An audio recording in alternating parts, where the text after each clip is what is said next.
আমি কিন্তু এবার সত্যি সত্যি লাভ দিব বলে দিলাম। তুমি পাগল হয়ে গেছো? নিচে 20 ফুট হাইট, হাত পা ভেঙে একাকার হয়ে যাবে। চুপচাপ পাইপ ধরে নেমে যাও। আব্বু টের পেলে কিন্তু আজকে পুলিশ ডেকে এনকাউন্টার করে দেবে। পুলিশ ডেকে লাভ নেই। তোমার আব্বুর ওসি কামরুল আমার কিছু করতে পারবে না। আমি বরং তোমার রুমে আসছি। বাইরে যা মশা। একদম না। তুমি জানো এখন কয়টা বাজে? রাত 2:30। এই সময় কোনো অসুস্থ মানুষ প্রেমিকার ব্যালকনির পাইপে করে 3 তলায় ওঠে? রাতের নিস্তব্ধতা ভেঙে ঝুম বৃষ্টি নামার প্রস্তুতি চলছে। আকাশে ঘন কালো মেঘ। অবন্তী ভয় কাঁপছে।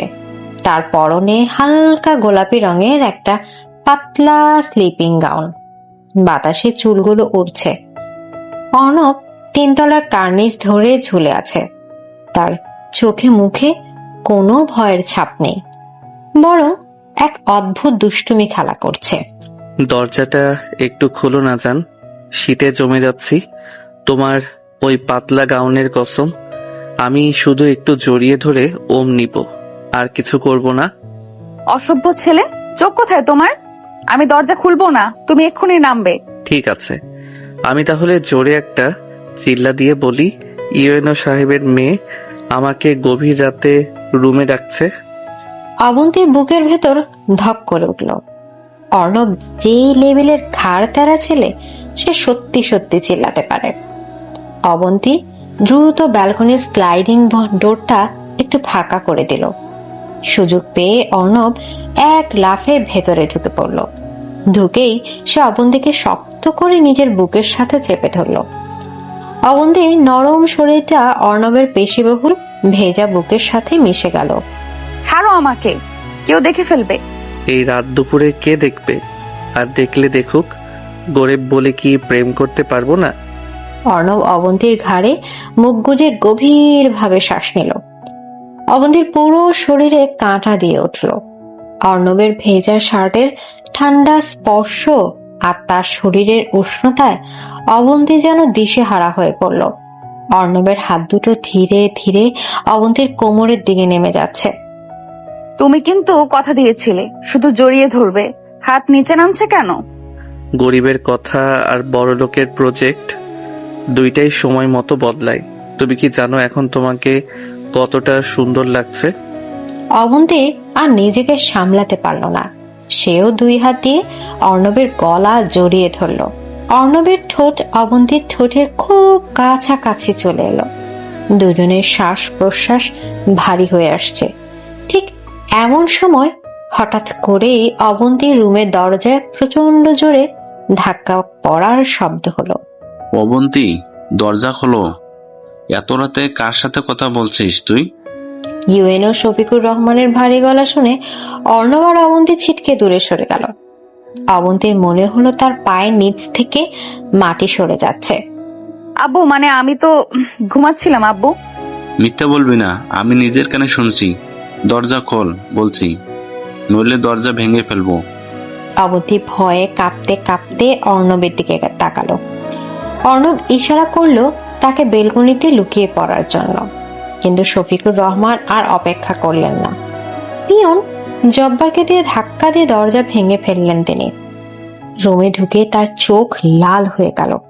পেছনে দাঁড়িয়ে আছে অবন্তীর আম্মু নাজমা বেগম এবং বড় ভাইয়া রায়হান। ওমা, আমি এখন কোথায় যাব?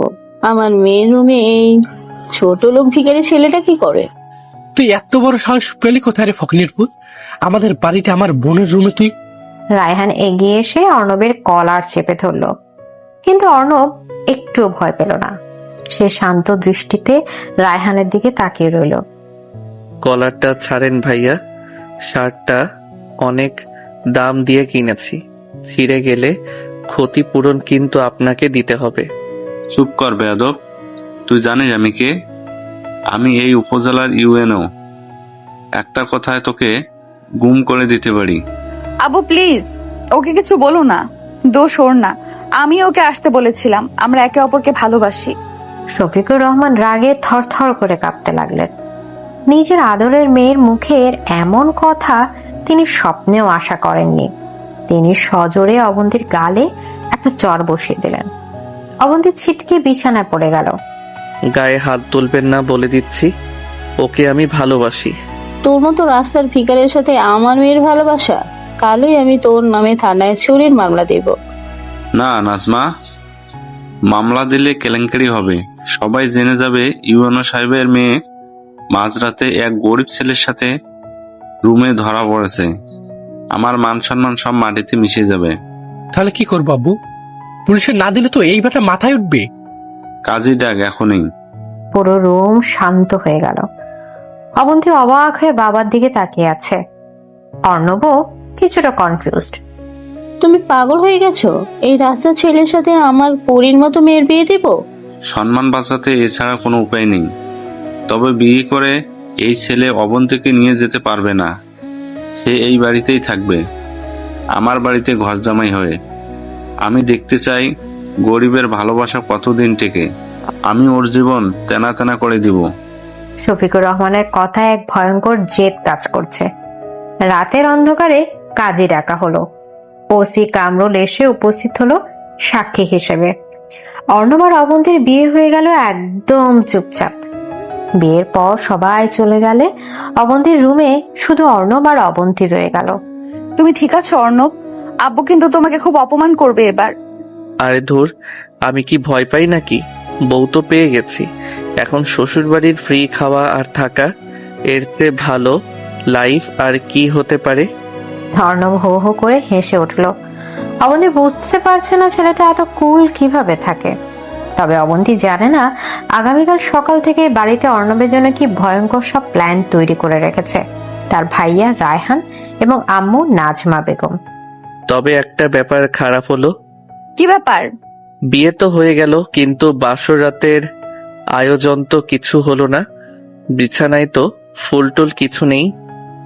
অর্ণব দুষ্ট হাসি দিয়ে অবন্তীর দিকে এগিয়ে গেল। অবন্তীর মুখ লজ্জায় লাল হয়ে উঠল। তুমি একটু দূরে থাকো তো, আমার খুব ভয় করছে। নিজের বউয়ের কাছে আসতে আবার কিসের ভয়? আজ থেকে তুমি আমার লিগেল বউ, ইউনো সাহেবের মেয়ে। এখন থেকে এই গরিব ছেলের প্রপার্টি। অর্ণব অবন্তীর গাউন ধরে নিজের দিকে টান দিল। অবন্তী এসে পড়ল অর্ণবের বুকের ওপর। বাইরে তখনও মুষলধারে বৃষ্টি পড়ছে, আর রুমের ভেতর শুরু হচ্ছে নতুন এক সম্পর্কের তীব্র রোমাঞ্চকর অধ্যায়। এই মেয়ে ওঠো, সকাল হয়ে গেছে। শ্বশুর বাড়ির প্রথম সকাল বলে কথা। আমাকে তো এখন গিয়ে সবার জন্য চা বানাতে হবে। আর একটু ঘুমাতে দাও না, সারা রাত তো ঘুমাতেই দাওনি, এখন আবার সকাল সকাল বিরক্ত করছো কেন? এদিকে সকালে মিষ্টি রোদ জানালার পর্দা ভেদ করে অবন্তীর চোখে পড়ছে। রাতের বৃষ্টি শেষে চারপাশটা একদম শান্ত। অবন্তী বিছানায় উপর হয়ে শুয়ে আছে। তার গায়ের ওপর থেকে পাতলা কম্বলটা কিছুটা সরে গেছে। অর্ণব অবন্তীর পাশে বসে তার খোলা চুলে বিলি কেটে দিচ্ছে। আমি ঘুমাতে দেইনি মানে? তুমি নিজেই তো আমাকে ছাড়ছিলে না, এখন সব দোষ আমার ঘাড়েই চাপিয়ে দিচ্ছ। একদম মিথ্যা কথা বলবে না, তুমি একটা অসভ্য। আব্বু কাল রাতে ওভাবে আমাদের বিয়ে দিয়ে দিল, আমার মনটা কতটা খারাপ ছিল, আর তুমি ওই সিচুয়েশনেও রোমান্স শুরু করে দিলে। একটু ভয় ডর নেই তোমার? বউ আমার, রোমান্স করব না তো কি বসে বসে জিকির করব? তাছাড়া তোমার আব্বু তো আমাকে ঘর জামাই রেখেছে, ঘর জামাই ডিউটি তো ঠিক মতো পালন করতে হবে নাকি? বউকে খুশি রাখাই তো আমার প্রধান কাজ। চুপ করো ফাজিল ছেলে। আব্বু তোমাকে অপমান করার জন্য এই বিয়েতে রেখেছে। তুমি বুঝতে পারছো না আজ সকাল থেকে তোমার সাথে এরা কি কি করবে? ভাইয়া তো কাল রাত থেকে এর আগে ফুঁসছে। ফুসতে দাও, ব্যাং ফুসলে কি আর সাপ ভয় পায়? তুমি ওঠো তো এখন, ফ্রেশ হয়ে নাও, আমি নিচে যাচ্ছি। এই বাড়ির সবার সাথে সকালের মোলাকাতটা সেরে আসি। তুমি নিচে যাবে? ভাইয়া আর আম্মু যদি কিছু বলে? ওরা কিন্তু তোমাকে ছাড়বে না অর্ণব। বললে বলবে, আমি কি চুরি করে থাকছি নাকি এই বাড়িতে? লিগেল বিয়ে করে থাকছি, কাবিন নামায় সাইন করেছি, কাজী ডেকে বিয়ে হয়েছে, বুক ফুলিয়ে হাঁটবো আমি।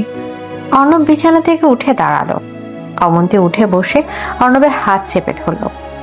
অবন্তীর চোখে এক ধরনের ভয় আর একই সাথে গভীরভাবে ভালোবাসা কাজ করছে। অর্ণব অবন্তীর কপালে একটু চুমু খেয়ে তাকে আশ্বস্ত করলো।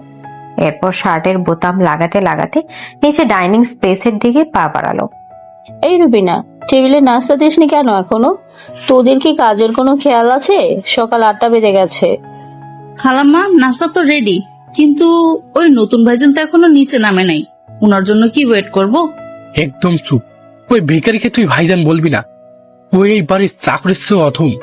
ওর জন্য আবার ওয়েট কিসের? আমরা খেয়ে নেব, ও খাবে সবার শেষে রান্নাঘরে বসে। আরে তুমি এত রাগ করছো কেন? আব্বু তো ঠিকই করেছে, গরিব মানুষকে তার জায়গাটা বুঝিয়ে দেওয়া দরকার। অবন্তীটাও এত বোকা, ওই রাস্তার ছেলের মধ্যে কি দেখেছে কে জানে। আমার তো ভাবতেই গা গুলে উঠছে। তোদের মুখে কি কোনো লাগাম নেই? ঘরের বউ হয়ে সারা তুই আরেকজনের নামে এত কথা বলিস কেন? আর রায়হান, ছেলেটা এখন তোর বোনের জামাই, সম্মান দিয়ে কথা বলবি।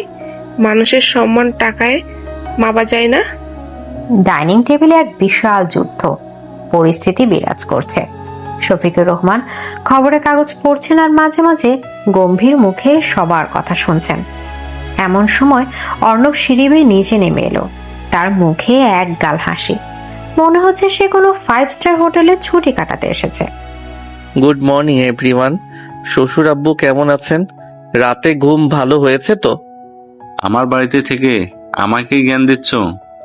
তোমার সাহস তো কম না। জ্ঞান কোথায় দিলাম, খোঁজ নিচ্ছিলাম। শাশুড়ি আম্মু নাস্তায় কি বানিয়েছেন? খুব ক্ষুধা লেগেছে। কাল রাতে তো অনেক এনার্জি লস হয়েছে। অর্ণবের কথা শুনে ডাইনিং টেবিলে পিন পতন নীরবতা নেমে এলো। সারা চোখ বড় বড় করে তাকালো। রায়হানের চেহারা রাগে লাল হয়ে গেল।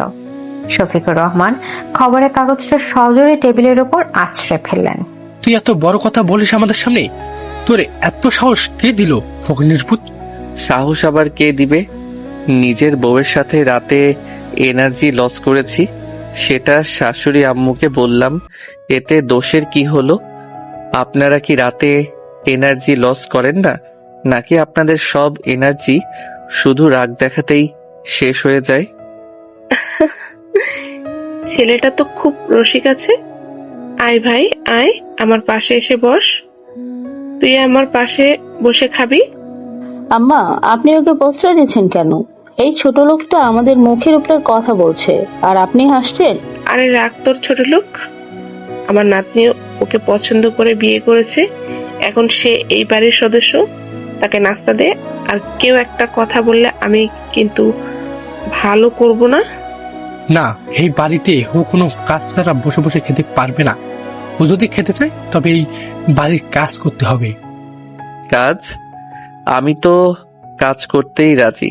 শ্বশুর আব্বু তো আমাকে ঘর জামাই বানিয়েছেন। বলুন কি কাজ করতে হবে, আমি সব কাজ পারফেক্টলি করতে পারি। তুমি এখন গিয়ে আমার আর রায়হানের গাড়ি দুটা ধুয়ে দিবে, শ্যাম্পু দিয়ে ভালো করে পরিষ্কার করবে, তারপর বাগানের ঘাস কাটবে। এরপর এসে তুমি নাস্তা করবে। রুবিনা, ওকে কাজের জিনিসপত্র দেখিয়ে দে। ঠিক আছে শ্বশুর আব্বু, কোনো সমস্যা নেই, আমি এখনই যাচ্ছি। আপনারা আরাম করে নাস্তা করেন। অর্ণব কোনো প্রতিবাদ না করেই হাসির মুখে বাইরে চলে গেল। রায়হান আর শফিকুর রহমান একে অপরের দিকে তাকিয়ে একটা বিজয়ের হাসি হাসলো। তারা ভেবেছিল অর্ণব কাজ করতে অস্বীকার করবে আর তারা ওকে অপমান করার সুযোগও পাবে, কিন্তু অর্ণব এত সহজে রাজি হয়ে যাওয়ায় তারা কিছুটা অবাক হলো। অবন্তী এতক্ষণ সিঁড়ির কাছে দাঁড়িয়ে সব শুনছিল। অর্ণব কিভাবে কাজ করতে দেখে তার চোখে পানি চলে এলো। সে দৌড়ে বাবার সামনে এসে দাঁড়ালো। আব্বু, তুমি এটা ঠিক করলে না। অর্ণব এই বাড়ির কাজের লোক না, ও আমার স্বামী। ওকে দিয়ে তুমি এই গাড়ি ধোয়াচ্ছ? তুই চুপ করে থাক অবন্তী। তোর জন্য আমার মান সম্মান ধুলে মিশে গেছে। এই ছেলেকে আমি এমন শিক্ষা দেব যে সে নিজেই তোকে ছেড়ে পালাতে বাধ্য হয়। অবন্তী আর কিছু না বলে সোজা নিজের রুমে চলে গেল। তার খুব কান্না পাচ্ছে। এদিকে বাইরে অর্ণব পাইপ দিয়ে গাড়িতে পানি দিচ্ছে। পিয়ন জব্বার সেখানে এসে হাজির হলো। জব্বারের হাতে একটা চায়ের কাপ। ভাইজান, আপনি এই কাজ করতেছেন কেন? আপনি তো এই বাড়ির জামাই, আপনার তো ড্রেসিং রুমে বসে চা খাওয়ার কথা। আমি পিওর মানুষ, আমি তো এই বাড়িতে এত কাজ করি না। আরে জব্বার ভাই, শ্বশুর বাড়ির গাড়ি ধোয়া কি কম সৌভাগ্যের কথা? তুমি এক কাজ করো, ওই বালতি থেকে শ্যাম্পুটা একটু নিয়ে আসো তো। আর হ্যাঁ, তোমার হাতের চাটা একটু দাও তো, গলা শুকিয়ে গেছে। জি ভাইজান, এই নেন চা। আমি শ্যাম্পু আনতাছি। জব্বার শ্যাম্পুর বালতি আনতে গেলে অর্ণব পকেট থেকে তার মোবাইলটা বের করলো। চারপাশে একবার চোখ বুলিয়ে নিয়ে একটা গোপন নাম্বারে কল করলো সে। তার মুখের হাসিটা এবার একদম গম্ভীর হয়ে গেছে। হ্যালো, পরিস্থিতি কি? স্যার, সব রেডি। চেয়ারম্যান লতিফের দুর্নীতির ফাইলটা আমাদের হাতে এসছে, কিন্তু ইউনিয়ন সাহেবের সাইন করা কিছু ডকুমেন্টস এখনো মিসিং। সেগুলো ছাড়া আমরা অ্যাকশন নিতে পারছি না। ঠিক আছে, আমি এই বাড়িতেই আছি। ভেতরের খবর সব আমি বের করছি। তোমরা বাইরে থেকে নজর রাখো, কেউ যেন বিন্দুমাত্র সন্দেহ না করে। আমার এই পরিচয় যেন কোনোভাবেই লিক না হয়। জি স্যার। কিন্তু স্যার, আপনি কি ঠিক আছেন? শুনেছি আপনাকে নাকি ইউনিয়ন সাহেব বাড়িতে আটকে রেখে। আমার চিন্তা করতে হবে না, আমি এখানে খুব মজায় আছি। বউয়ের সাথে রোমান্সও চলছে, আবার ইনভেস্টিগেশনও। তুমি তোমার কাজ করো, আমি সিগন্যাল দিলে তবেই রেডি হবে। অর্ণব দ্রুত ফোনটা পকেটে ঢুকিয়ে নিল। ঠিক সেই মুহূর্তে রায়হান সেখানে এসে হাজির। রায়হানের চোখে সন্দেহের দৃষ্টি। সে অর্ণবকে খুব ভালোভাবে পর্যবেক্ষণ করছে। কিরে, একা একা বিড়বিড় করে কি বলিস? আর কাজ বাদ দিয়ে দাঁড়িয়ে আছিস কেন? হাতে তো দেখছি জব্বারের চায়ের কাপ। নবাবজাদা নাকি তুই? কই ভাইয়া, আমি তো গাড়িতে পানি দিচ্ছিলাম। ভাবছিলাম গাড়িটা এত সুন্দর, ঠিক আপনার ভাবির মতো, তাই একটু তাকিয়ে দেখছিলাম। একদম ফালতু কথা বলবি না। তোর মতো ফকরের ঘরে কোনোদিন গাড়ির টায়ার ছিল? আমার বউকে নিয়ে কোনো কথা বললে তোর জিপ টেনে ছিঁড়ে ফেলবো। আরে ভাইয়া, রাগ করছেন কেন? আমি তো আপনার বউয়ের প্রশংসা করছিলাম। সারা ভাবি তো মাশাআল্লাহ অনেক সুন্দর, তবে আপনার সাথে ঠিক মানায় না। আপনাকে তো দেখলে মনে হয় উগান্ডার জঙ্গলি। কি বললি তুই? তোর এত বড় সাহস? না না, কিছু না, আমি গাড়ি ধুচ্ছি। আপনি ভেতরে যান, রোদে দাঁড়ালে আপনার স্কিন আরো কালো হয়ে যাবে। পরে ভাবি আপনাকে ডিভোর্স দিয়ে দিলে আমার দোষ দিতে পারবেন না। রায়হান রাগে গজগজ করতে করতে চলে গেল। অর্ণব মুচকি হাসল। গাড়ি ধোয়া শেষ করে অর্ণব বাগানের ঘাস কাটতে শুরু করলো। প্রায় 2 ঘন্টা পর কাজ শেষ করে সে ঘামে ভিজে একাকার হয়ে বাড়ির ভেতর ঢুকলো। তার পুরো শার্ট ঘামে লেপ্টে আছে। কিরে, কাজ শেষ? এখন কি গোসল করে নে। রান্নাঘরে তোর জন্য পান্তা ভাত আর কাঁচামরিচ রাখা আছে, ওইটা খেয়ে নিবি। ডাইনিং টেবিলে বসার কোনো দরকার নেই। শাশুড়ি আম্মু, আপনি এত ভালো কেন? আমার যে পান্তা ভাত কত পছন্দ, আপনি জানলেন কি করে? আমি এখনই গোসল করে আসছি। শ্বশুর বাড়ির পান্তা ভাতের স্বাদই আলাদা। অর্ণব সোজা অবন্তীর রুমে চলে গেল। রুমে ঢুকে সে দেখলো অবন্তী বিছানায় বসে কাঁদছে। অর্ণবকে ঘামে ভেজা অবস্থায় দেখে অবন্তী দৌড়ে এসে তাকে জড়িয়ে ধরলো। অর্ণবের শরীরে ঘামের গন্ধ যেন অবন্তীর কাছে পৃথিবীর সবচেয়ে দামি পারফিউমের মতো লাগছে। তুমি কেন এসব সহ্য করছো অর্ণব? চলো আমরা এই বাড়ি থেকে পালিয়ে যাই। আমি এখানে আর এক মুহূর্ত থাকতে চাই না, ওরা তোমাকে শেষ করে ফেলবে। পাগল মেয়ে, পালাবো কেন? আমি কি ভয় পেয়েছি নাকি? তুমি দেখো না আমি কত মজায় আছি। মজায় আছো? তোমাকে দিয়ে ওরা চাকরের মতো কাজ করাচ্ছে, তোমাকে পান্তা ভাত খেতে বলছে, আর তুমি বলছো মজায় আছো? তোমার কি আত্মসম্মান বলতে কিছু নেই? আরে বোকা, এসব তো গল্পের মতো লাগছে। গরিব ছেলে বড় লোকের বাড়িতে অপমানিত হচ্ছে, এরপর একদিন হিরো হয়ে সবাইকে চমকে দেবে। তুমি শুধু ওয়েট অ্যান্ড ওয়াচ। অবন্তী অর্ণবের বুকে মাথা রেখে ফুঁপিয়ে কাঁদতে লাগলো। অর্ণব অবন্তীর থুতনি ধরে মুখটা উপরে তুলল। অবন্তীর ভেজা চোখ আর গোলাপের মতো নরম ঠোঁট দেখে অর্ণবের ভেতরটা কেমন যেন করে উঠল। সে নিজেকে আর সামলাতে পারছে না। তুমি এভাবে কাঁদলে কিন্তু আমি নিজেকে কন্ট্রোল করতে পারবো না, বলে দিচ্ছি। কন্ট্রোল করতে কে বলেছে তোমাকে? তুমি আমার স্বামী, আমার সব কিছুর উপর শুধু তোমার অধিকার। অবন্তীর কথায় অর্ণবের শরীরে আগুন ধরে গেল। সে অবন্তীকে মাজা করে করে কোলে তুলে নিল।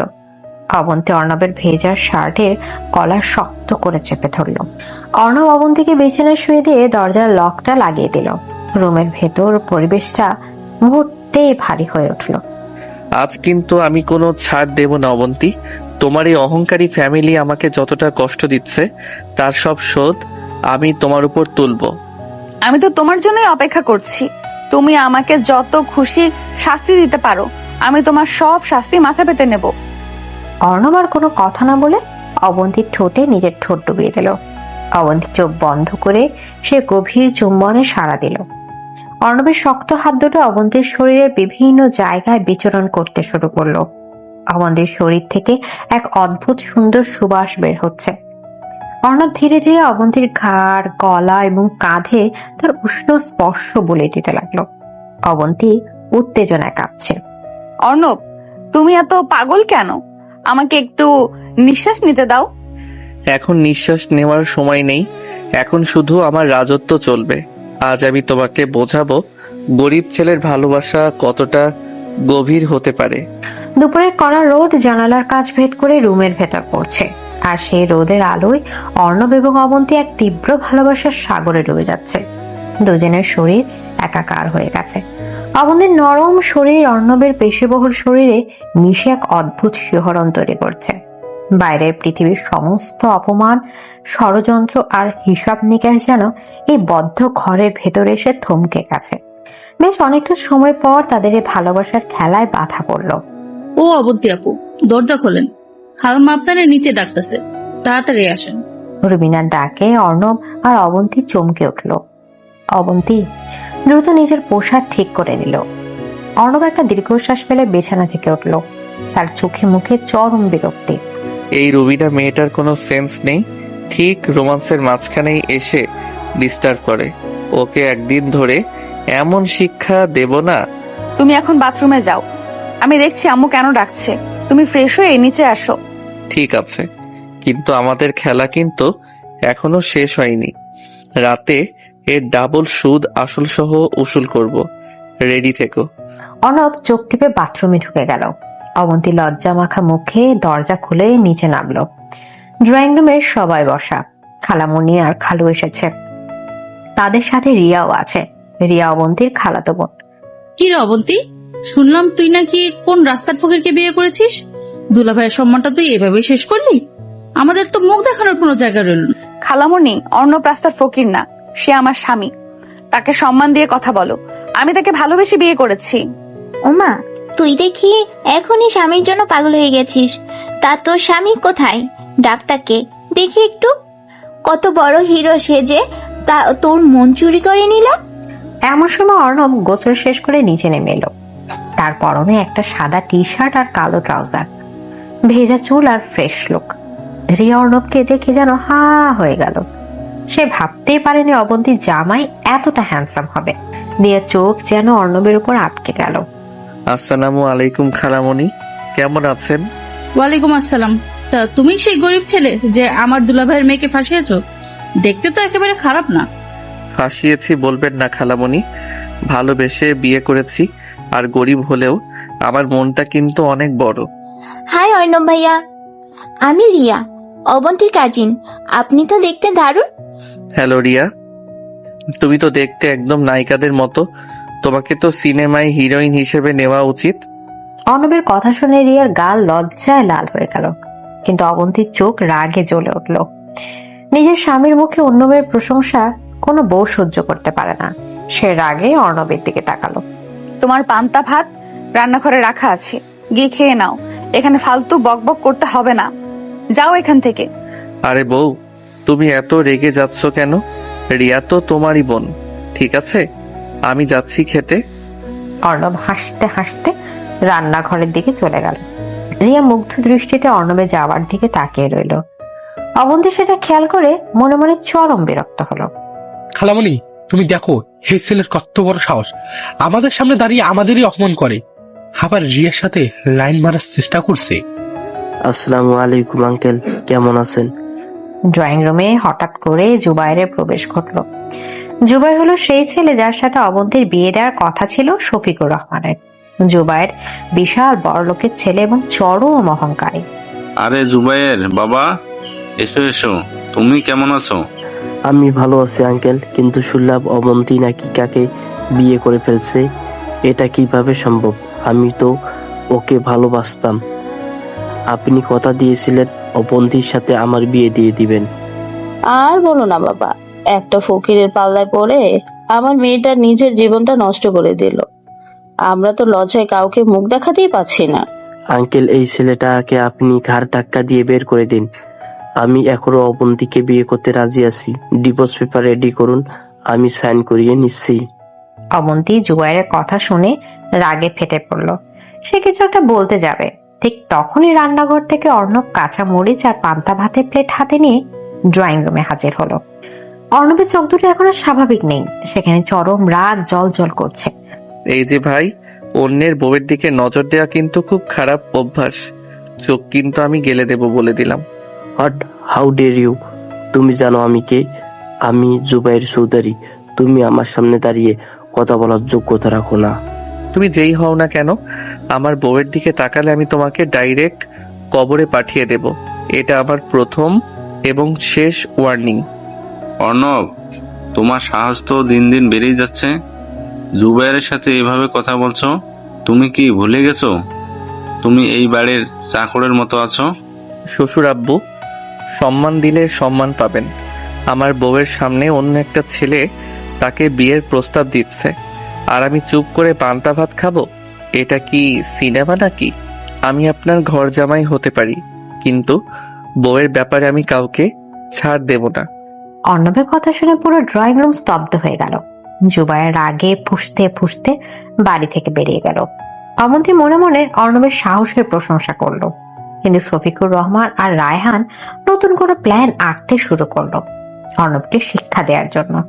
শাশুড়ি আম্মু, পান্তা ভাতটা কিন্তু খুব মজা হয়েছে। সাথে যদি একটু আলু ভর্তা থাকতো তাহলে একদম জমে যেত। তোর তো দেখি ভয়ের কোনো নামগন্ধ নেই। এত বড় একটা ঘটনা ঘটে গেল আর তুই আলু ভর্তা করছিস? ভয় পেয়ে কি হবে আম্মু? জন্ম যখন নিয়েছি একদিন তো মরতেই হবে। তবে আপনার মেয়ের জামাই হয়ে এত সহজে মরছি না আমি। সাবাস, এই তো পুরুষের মতো কথা। তুই খা ভাই, আমি তোর জন্য আলু ভর্তা বানাচ্ছি। দাদি রান্নাঘরের দিকে চলে গেলেন। অর্ণব সোফায় বসে আয়েশ করে পান্তা ভাত খেতে লাগলো। রায়হান আর শফিকুর রহমান রাগে সেখান থেকে চলে গেল। অবন্তী অর্ণবের পাশে এসে বসলো। তুমি এত পাগল কেন অর্ণব? জুবায়েরকে ওভাবে অপমান করলে? ও কিন্তু খুব খারাপ ছেলে, তোমার ক্ষতি করতে পারে। ওর বাবার অনেক ক্ষমতা। ক্ষতি তো দূরের কথা, আমার একটা পশমও ছিঁড়তে পারবে না। তুমি শুধু দেখো আগামী কয়েকদিনের মধ্যে এই বাড়িতে আমি কি কি খেলা দেখাই। ক্ষমতা কাকে বলে সেটা আমি ওদের খুব তাড়াতাড়ি বুঝিয়ে দেব। অর্ণবের চোখে এক অদ্ভুত আত্মবিশ্বাস। অবন্তী জানেই না অর্ণবের আসল পরিচয় কি। সে শুধু জানে এই ছেলেটাকে সে অন্ধের মতো ভালোবাসে, আর এই ভালোবাসার জন্য সে পুরো পৃথিবীর সাথে লড়তে প্রস্তুত। অন্যদিকে অর্ণব তার পান্তা ভাত শেষ করে আরেকটা নতুন মিশনের জন্য নিজেকে প্রস্তুত করছে।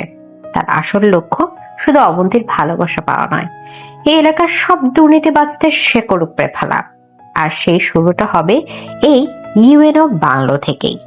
বউ, তোমার ওই খালাতো বোনটার নজর কিন্তু আমার কাছে মোটেও সুবিধার মনে হচ্ছে না। সারাক্ষণ কেমন যেন আমার দিকে ড্যাব ড্যাব করে তাকিয়ে থাকে। তুমি খুব মজা পাচ্ছ তাই না? আর একটা মেয়ে তোমার দিকে হা করে তাকিয়ে আছে আর তুমি দাঁত কেলিয়ে হাসছো। তোমার মতলবটা কি শুনি? আরে হাসবো না তো কি বসে বসে কাঁদবো? গরিবের কপালে এত সুন্দরী শালি জুটলে তো একটু আনন্দ হবেই। আমি ভাবছি বিকেলে ওকে নিয়ে একটু বাগান থেকে ঘুরে আসবো। একদম থাপ্পড় দিয়ে তোমার 32টা দাঁত ফেলে দিব অর্ণব। তুমি যদি রিয়ার সাথে আর একটাও কথা বলেছো, আমি কিন্তু সত্যি সত্যি সব ভেঙে চুরে বাড়ি ছেড়ে চলে যাব। আমার রাগের ব্যাপারে তুমি কিন্তু এখনো কিছুই জানো না। আরে বাবা, এত হাইপার হচ্ছ কেন? আমি তো শুধু টেস্ট করছিলাম তোমার জেলাসি লেভেলটা কতটুকু। নিজের হাজবেন্ডের উপর এত সন্দেহ করা কিন্তু ভালো না অবন্তী। হাজবেন্ড না ছাই, তুমি একটা আস্ত লুচ্চা। নিচে সবার সামনে আমাকে কিভাবে অপমান করলে মনে নেই? রিয়ার দিকে তাকিয়ে বলছো ওকে নাকি হিরোইনদের মতো দেখতে, আমি কি দেখতে পেতনির মতো? পেতনি হতে যাবে কেন? তুমি তো আমার ডানা কাটা পরি। তবে পরিদের রাগ একটু বেশিই থাকে। কাছে এসো, তোমার রাগটা একটু কমিয়ে দেই।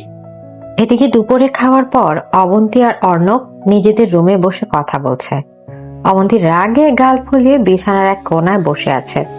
অর্ণব ধীর পায়ে অবন্তীর দিকে এগিয়ে গেল। অবন্তীর চোখে মুখে তীব্র অভিমান।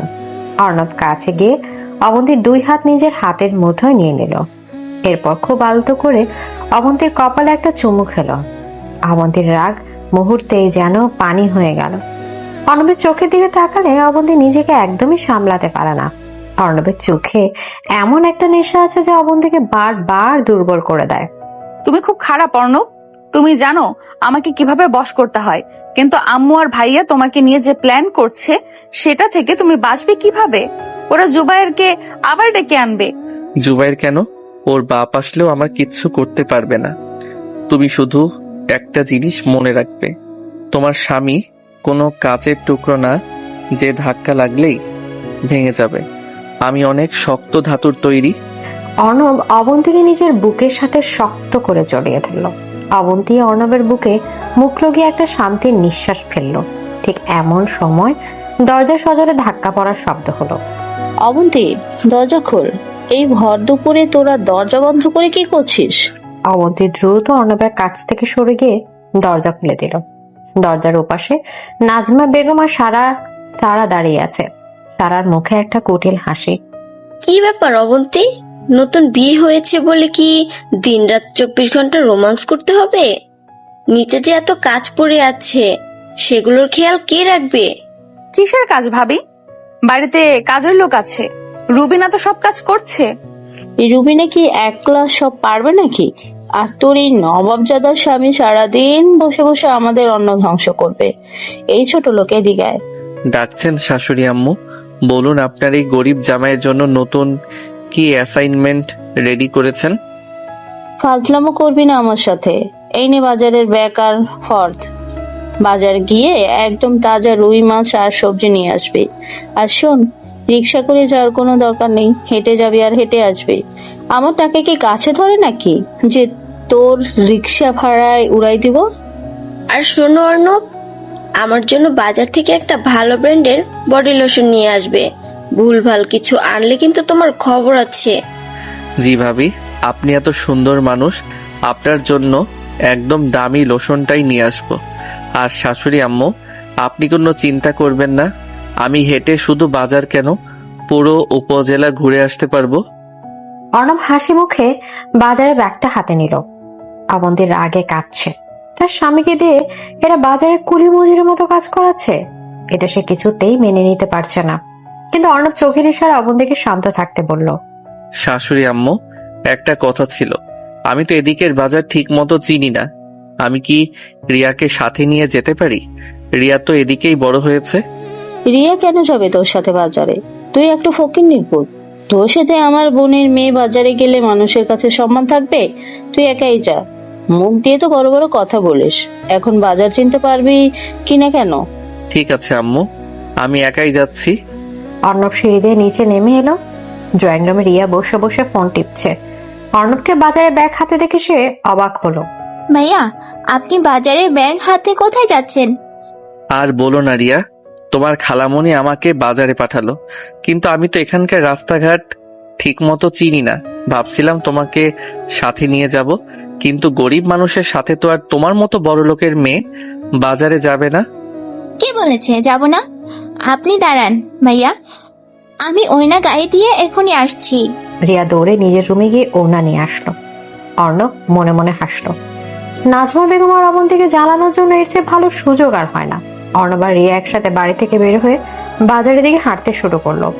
দোতলা বারান্দা থেকে অবন্তী আর নাজমা বেগম অবাক হয়ে সেই দৃশ্য দেখলো।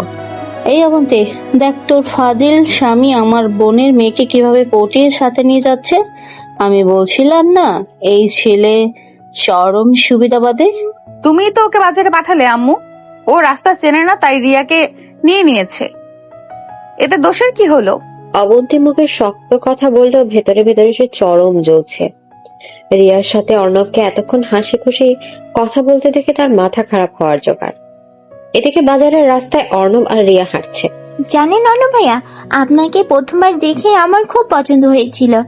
আপনি এত গরিব না হলে আমি আপনাকে বিয়ে করতাম। অবন্তী আপুর যে আমি তো অনেক বেশি সুন্দর, তাই না?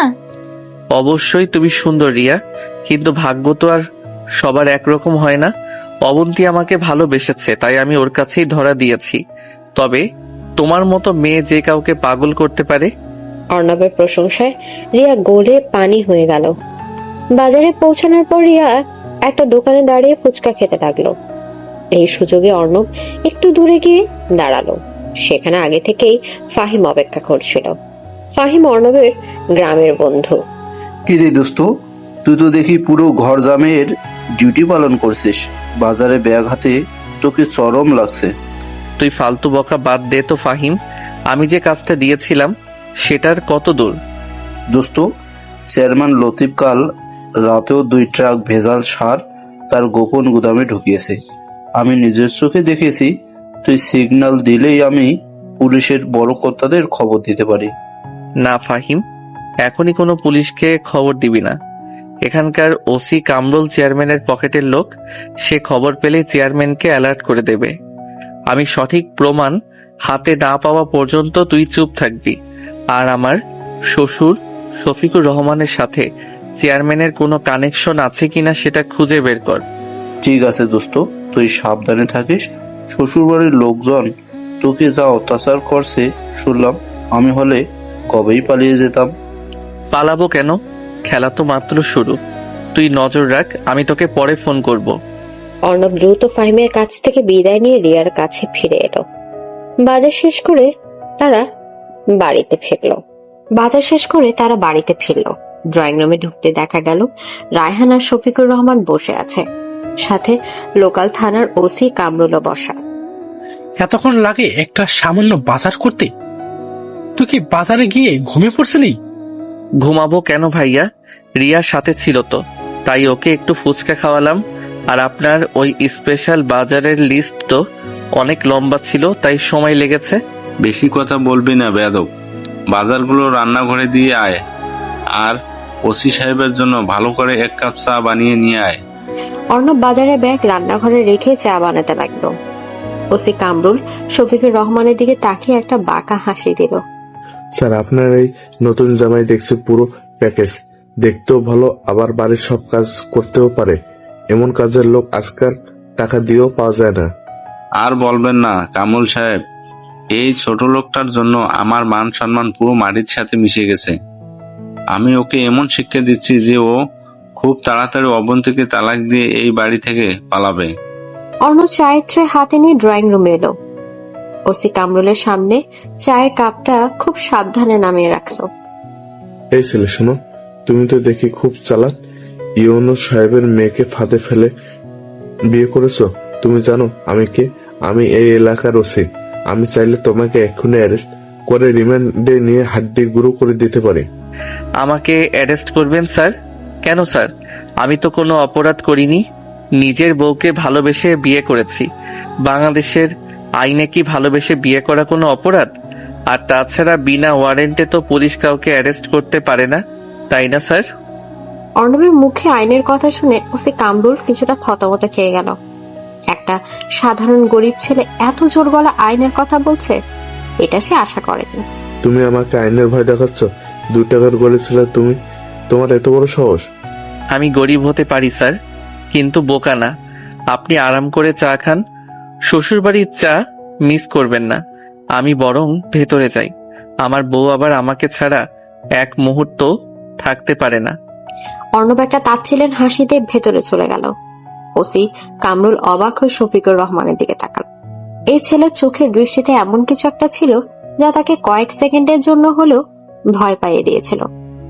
রাত নেমেছে, পুরো বাংলো বাড়ি নিস্তব্ধ। অর্ণব রুমে ঢুকে দেখলো অবন্তী জানালার পাশে মন খারাপ করে দাঁড়িয়ে আছে। অর্ণব পেছন থেকে গিয়ে অবন্তীকে শক্ত করে জড়িয়ে ধরলো। অবন্তী নিজেকে ছাড়িয়ে নেওয়ার চেষ্টা করলো। আমাকে ধরবে না তুমি?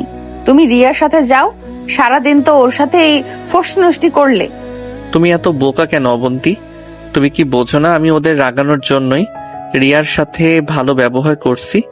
তুমি ছাড়া আমার জীবনে আর কেউ নেই, এটা কি তুমি বিশ্বাস করো না? অর্ণব অবন্তীকে ঘুরিয়ে নিজের দিকে ফেরালো।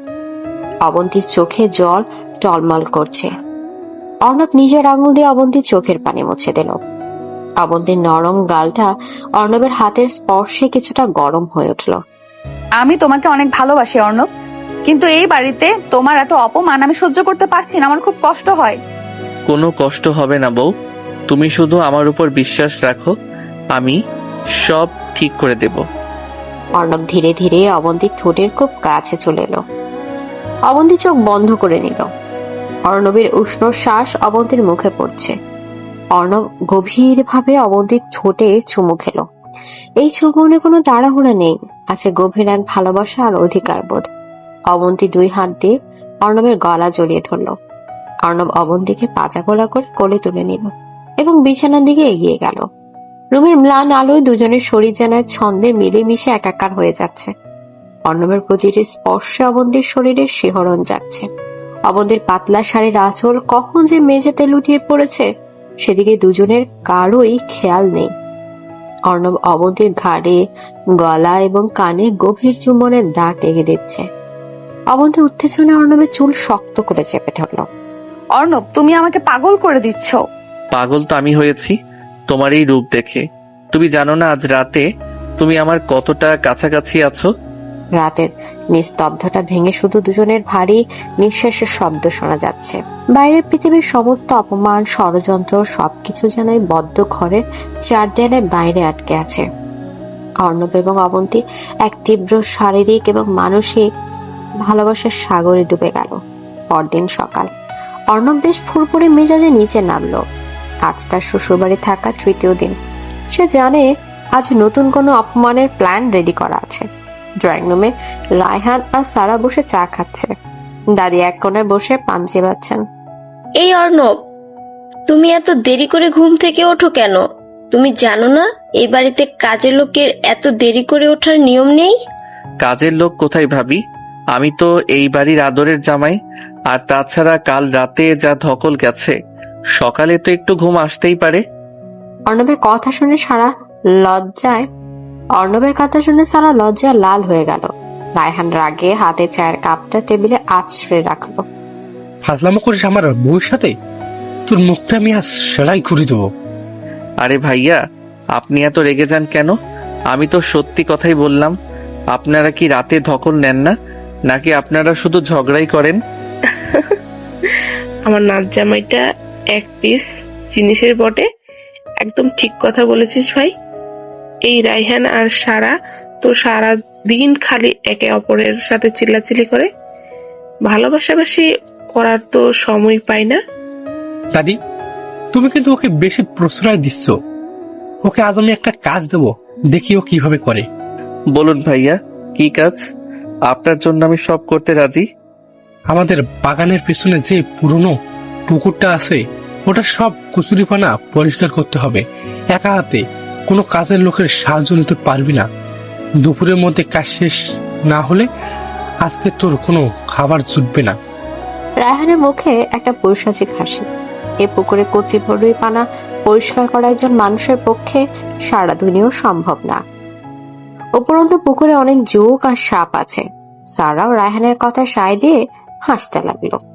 পুকুর পরিষ্কার? বাহ, এটা তো অনেক ভালো কাজ। পুকুরে সাঁতার কাটার অনেক শখ আমার, কিন্তু ভাইয়া আমি তো সাঁতার জানি না। যদি ডুবে যাই তবে কিন্তু আপনার নামে মার্ডার কেস হবে। তুই ডুবলে আমার কিছু হবে না। আমাদের ক্ষমতা সম্পর্কে তোর কোনো আইডিয়া নেই। চুপচাপ গিয়ে কাজ শুরু কর। ঠিক তখনই শফিকুর রহমান সেখানে আসলেন। তার মুখটা খুব গম্ভীর। রায়হান, ওকে এখন পুকুরে যাওয়ার দরকার নেই। আজ চেয়ারম্যান লতিফ সাহেব আসছেন আমাদের বাড়িতে। ওনার সাথে আমার খুব জরুরি একটা মিটিং আছে। এই ছোট লোকটা যেন চেয়ারম্যান সাহেবের সামনে না যায়। ওকে পেছনের গোডাউনে পরিষ্কার করতে পাঠাও। চেয়ারম্যান লতিফ? বাহ, এলাকার সবচেয়ে বিখ্যাত মানুষ। ওনার সাথে তো আমার দেখা করা উচিত শ্বশুরাব্বু। ওনার পা ছুঁয়ে সালাম না করলে কি আমার ঘর জামাই জীবন সার্থক হবে? একদম চুপ।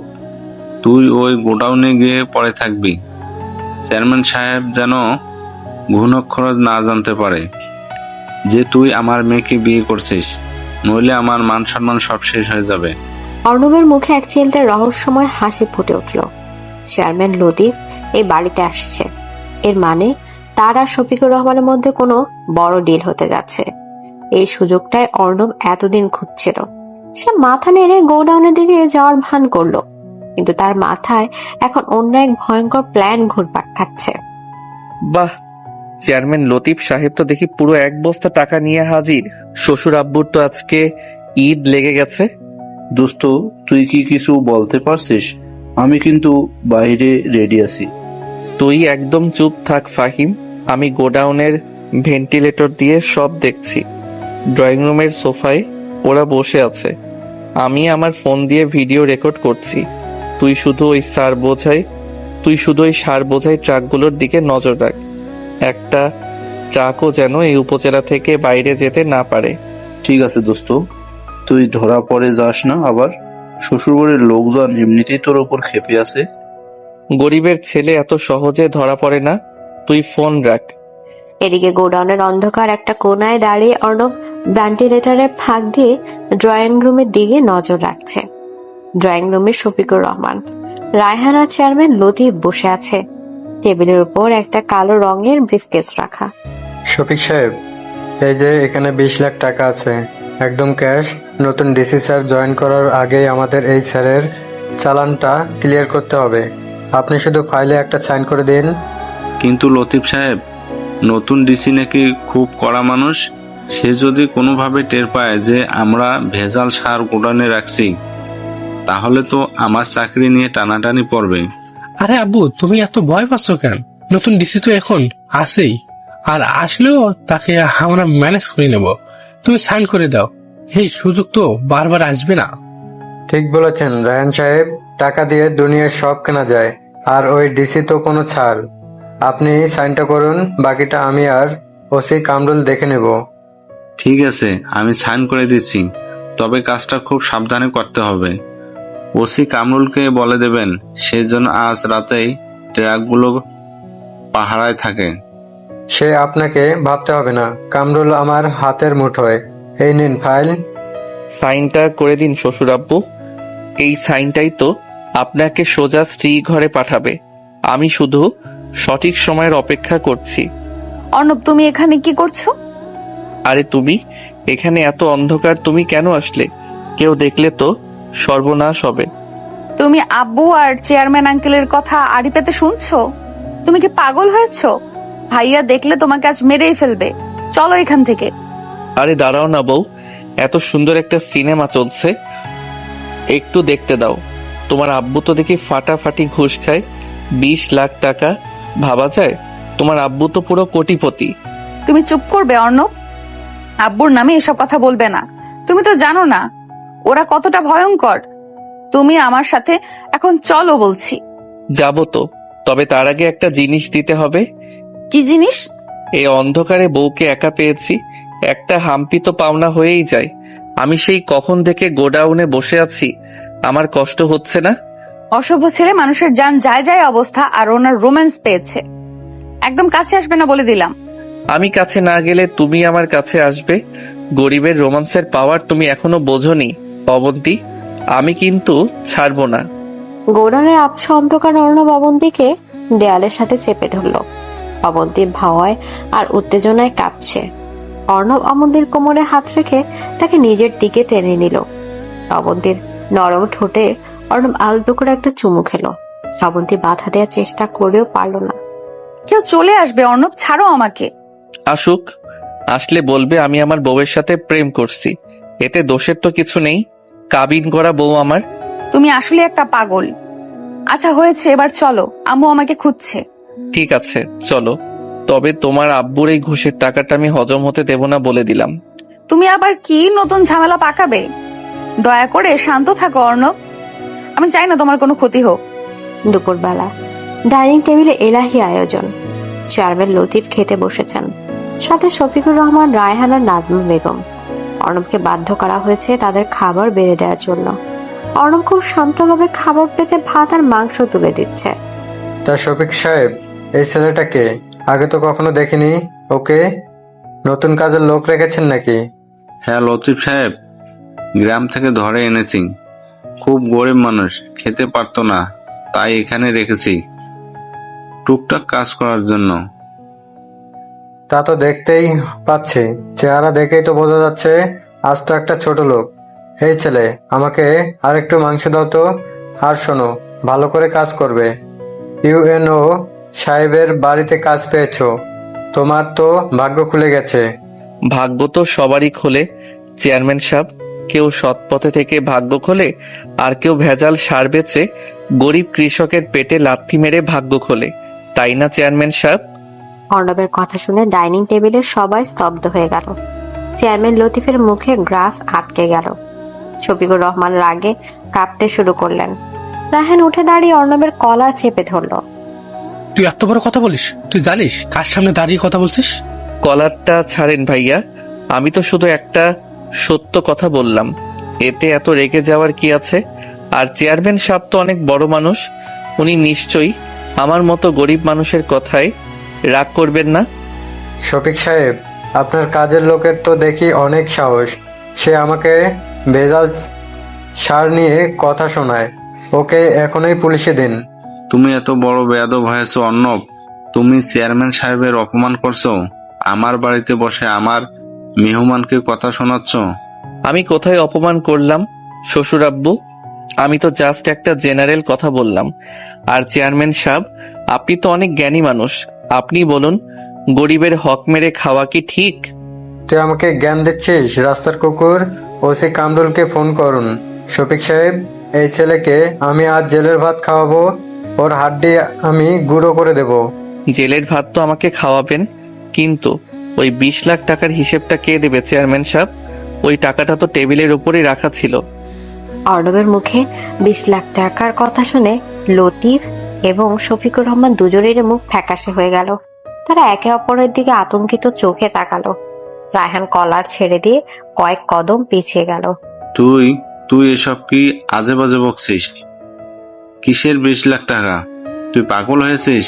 আরে শ্বশুর আব্বু, আপনি এত ঘাবড়ে যাচ্ছেন কেন? আমি তো কাল টিভিতে দেখলাম কোনো এক চেয়ারম্যান 20 লাখ টাকা ঘুষ খেয়েছে, তাই বললাম। আপনারা আবার নিজেদের উপর নিয়ে নিলেন নাকি? তুই একদম চুপ করবি ছোট লোক। তোর এত বড় বড় কথা আমি আর সহ্য করতে পারছি না। তুই এখন এই ঘর থেকে বেরিয়ে যা, রান্নাঘরে গিয়ে বসে থাক। যাচ্ছি শাশুড়ি আম্মু, তবে যাওয়ার আগে বলে যাই, গরিব মানুষের চোখ কান কিন্তু অনেক খোলা থাকে, বেশি বাড়াবাড়ি করলে কিন্তু সবারই খবর আছে। অর্ণব মুচকে হেসে রান্নাঘরের দিকে চলে গেল। চেয়ারম্যান লতিফের আর খাবার গলা দিয়ে নামলো না। সে তড়িঘড়ি করে হাত দিয়ে উঠে পড়ল। শফিক সাহেব, ছেলেটা কিন্তু সুবিধার না। ও মনে হচ্ছে আমাদের সব কথা শুনে ফেলেছে।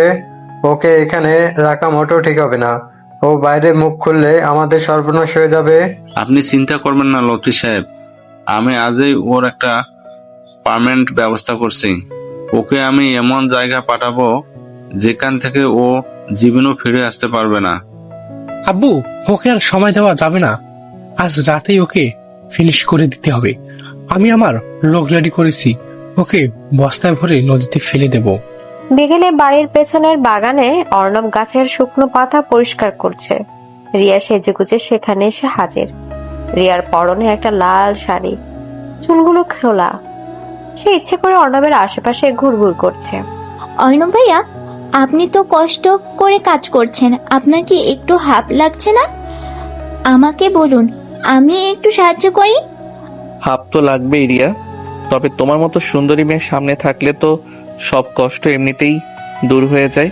তুমি আজ এত সেজেছ কেন? কার মাথা ঘোরানোর প্ল্যান করছো? আপনার জন্য সেজেছি ভাইয়া। আপনি তো অবন্তী আপুর পাল্লায় পড়ে জীবনটা নষ্ট করেছেন। আপু তো সারা দিন আপনার সাথে রাগ দেখায়। আপনি চাইলে আমরা দুজন এখান থেকে পালিয়ে যেতে পারি। আমার বাবার অনেক টাকা, আমরা শহরে গিয়ে খুব সুখে থাকবো। প্রস্তাবটা তো খারাপ না রিয়া, বড়লোকের মেয়ে, সাথে এত সুন্দর চেহারা। আমি গরিব মানুষ তো পুরো লটারি পেয়ে যাব। তোমার কথা শুনে তো আমার এখনই পালাতে ইচ্ছা করছে। ঠিক সেই মুহূর্তে অবন্তী সেখানে এসে হাজির। অর্ণব আর রিয়ার কথাবার্তা শুনে অবন্তীর রাগে পুরো শরীর জ্বলতে শুরু করেছে। সে হনহন করে এগিয়ে এসে রিয়ার হাত শক্ত করে চেপে ধরলো। তুই এখানে কি করছিস রিয়া? তুই জানিস না অর্ণব আমার স্বামী? তুই ওর সাথে এত মাখামাখি করার কে? তোকে আমি অনেকবার ওয়ার্নিং দিয়েছি। তুই এত রেগে যাচ্ছিস কেন আপু? অর্ণব ভাইয়া তো আমার সাথে নিজ থেকেই কথা বলছে, তাই না ভাইয়া? আপনি তো আমাকে বলেছেন আমি অনেক সুন্দর। তুই একদম চুপ থাকবি রিয়া। তুই একটা নির্লজ্জ বেহায়া মেয়ে, পরে স্বামীর দিকে নজর দিস। তোকে আজ আমি এই বাড়ি থেকে ঘাট ধাক্কা দিয়ে বের করে তবেই ছাড়বো। আরে বউ, তুমি এত রেগে যাচ্ছ কেন? রিয়া তো শুধু আমার কাজের খবর নিচ্ছিল, ওর কোনো দোষ নেই। তুই একদম একটা কথাও বলবে না অর্ণব। তুমি একদম একটা কথাও বলবে না অর্ণব। তুমি একটা চরিত্রহীন লুচ্চা ছেলে। আমি তোমাকে এত ভালোবাসি, সবার সাথে ফাইট করছি তোমার জন্য, আর তুমি আমার চোখের সামনে অন্য মেয়ের সাথে লাইন মারছো। আমি আজই আব্বুকে বলে এই বিয়ে ভেঙে দিব। অবন্তী রাগে কাঁদতে কাঁদতে বাড়ির ভেতর চলে গেল। অর্ণব একটা দীর্ঘশ্বাস ফেললো। সে আসলে অবন্তীর এই চরম জেলাসিটা খুব এনজয় করে। রিয়া একটা বেজোর হাসি হাসলো। দেখলেন তো ভাইয়া, অবন্তী আপু কতটা বদমেজাজি। ওর সাথে আপনি কখনোই শান্তিতে সংসার করতে পারবেন না। আপনি আমার কাছেই চলে আসুন, আমি আপনাকে অনেক ভালোবাসবো। রিয়া, তুমি অনেক সুন্দর হতে পারো, কিন্তু আমার বউয়ের পায়ের এক কোণা ধুলোর যোগ্য তুমি না। অবন্তী রাগ করে কারণ সে আমাকে পাগলের মতো ভালোবাসে, আর তুমি আমার কাছে এসেছো শুধু তোমার সস্তা জেদ মেটানোর জন্য। এখন তুমি এখান থেকে যাও, নইলে তোমার ওই মেকআপ করা মুখটা আমি ঘাসের সাথে ঘষে দেব। অর্ণবের গলা হঠাৎ করে এতটাই গম্ভীর আর ভয়ঙ্কর হয়ে গেল যে রিয়া ভয় পেয়ে কয়েক কদম পিছিয়ে গেল।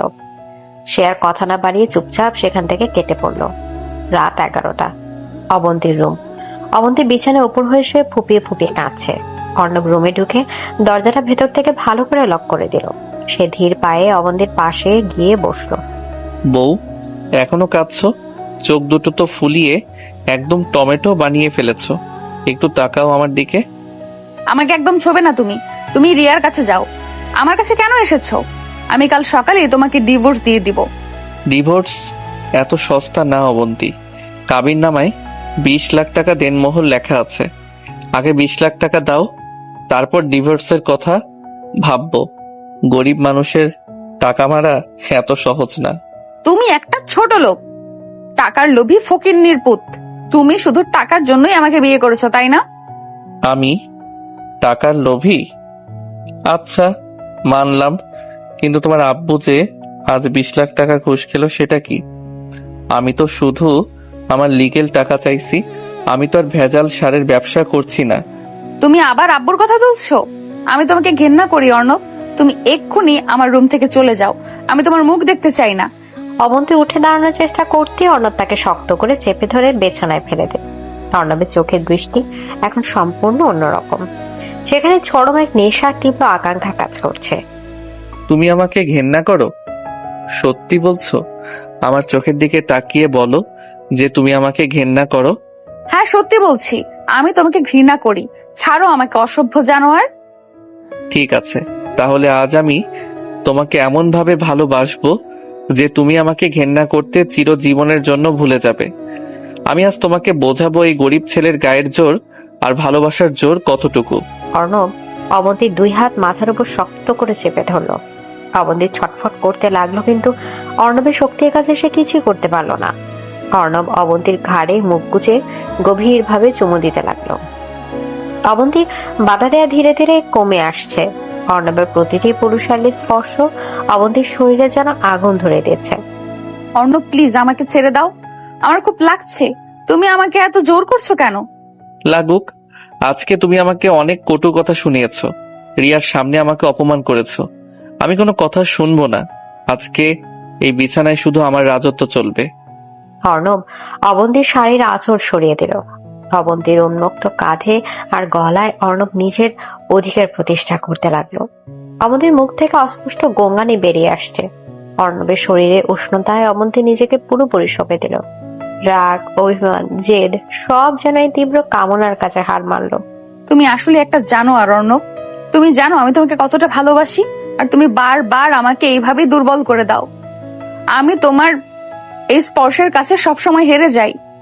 আমি জানোয়ার হতে পারি বউ, কিন্তু এই জানোয়ার শুধু তোমার জন্য পাগল। তুমি ছাড়া আমার এই দুনিয়ায় আর কোনো দুর্বলতা নেই। আমি তোমাকে আমার নিজের জীবনের চেয়েও বেশি ভালোবাসি। দুজনের গভীর ভালোবাসায় খেলার রাত গভীর হতে লাগলো। অবন্তীর নরম শরীর অর্ণবের শক্ত পেশির নিচে পিষ্ট হচ্ছে। তাদের মিলনের তীব্রতায় রুমের পরিবেশ চরম উত্তপ্ত। দুজনের ঘামে ভেজা শরীর এক অদ্ভুত জাদুকরী মুহূর্ত তৈরি করেছে।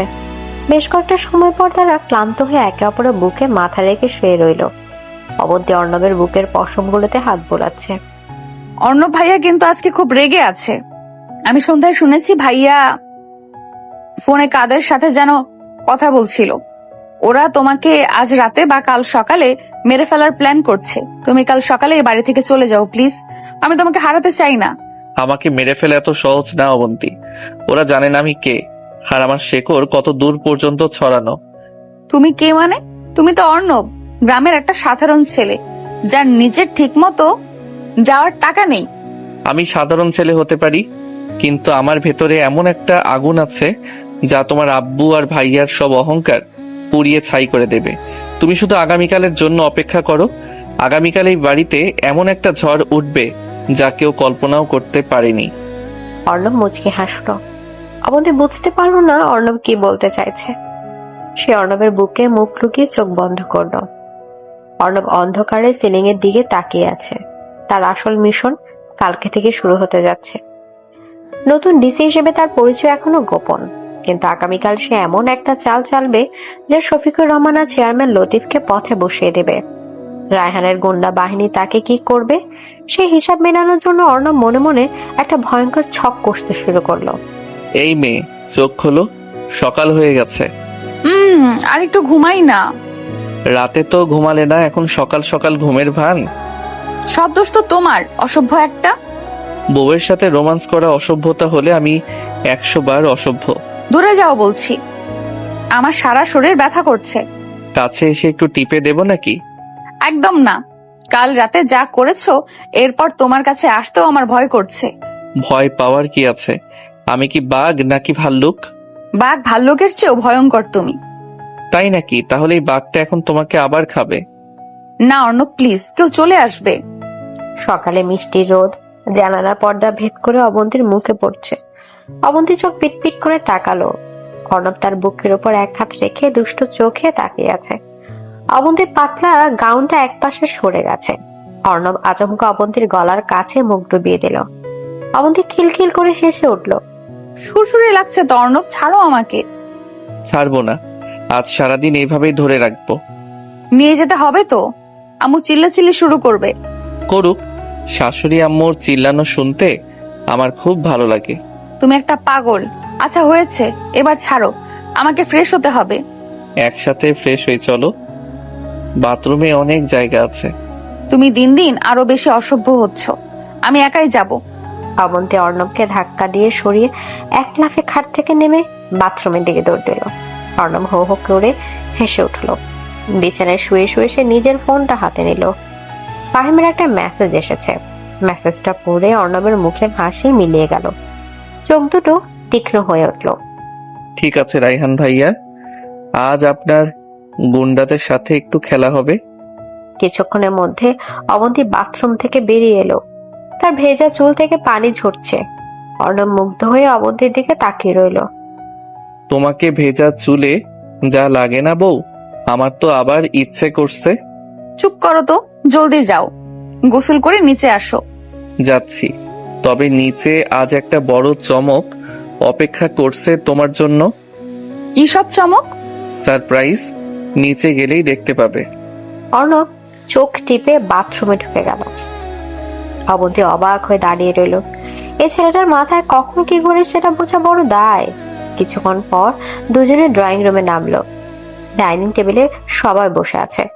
শফিকুর রহমানের মুখটা থমথমে। রায়হান বারবার ঘড়ি দেখছে। কি ব্যাপার অবন্তী, মহারানীর আজ এত দেরি হলো কেন ঘুম থেকে উঠতে? আমার একটু মাথা ব্যথা করছিল ভাবি।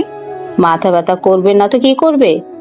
ওই ছোট লোক স্বামীর সাথে এক রুমে থাকলে সুস্থ মানুষেরও অসুখ হয়ে যায়। শাশুড়ি আম্মু, আপনি এত চিন্তা করবেন না। আমি তো ওর মাথা ব্যথা কমানোর মলম রাতে ভালো করে মালিশ করে দিয়েছি। ফাজিল কোথাকার, বড়দের সামনে কি বলতে হয় সেই আক্কেলটুকু তোর নেই? আমি তো সত্যি কথাই বললাম ভাইয়া। আপনার বউয়ের মাথা ব্যথা হলে আপনি মালিশ করে দেন না? এই ছেলেটার মুখে কোনো লাগাম নেই। আয় ভাই, আমার পাশে আয়। আসছি দাদি। শ্বশুর আব্বু, আপনার মুখটা এত ভার কেন? আজ কি কোনো ঘুষের টাকা পাননি?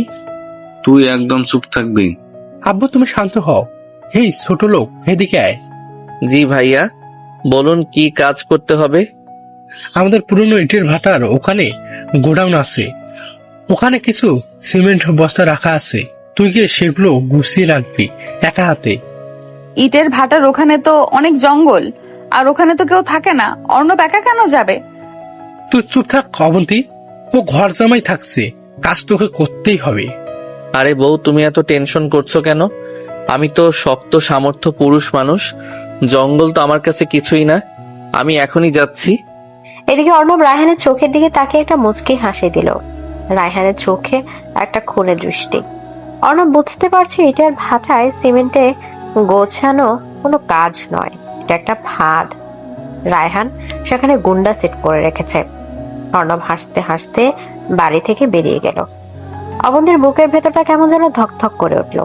ভাইয়া, তুমি ওকে ওখানে কেন পাঠালে? আমি জানি তোমার মতলব ভালো না। বেশি কথা বলবি না তুই, তোর কাজের জন্যই ওকে পাঠানো হয়েছে। তুই ওর জন্য এত মায়া দেখাচ্ছিস কেন অবন্তী? ওই ভিখারিটা মরলেই তো আমরা বাঁচি। আম্মু, তুমি জানো তুমি কি বলছো?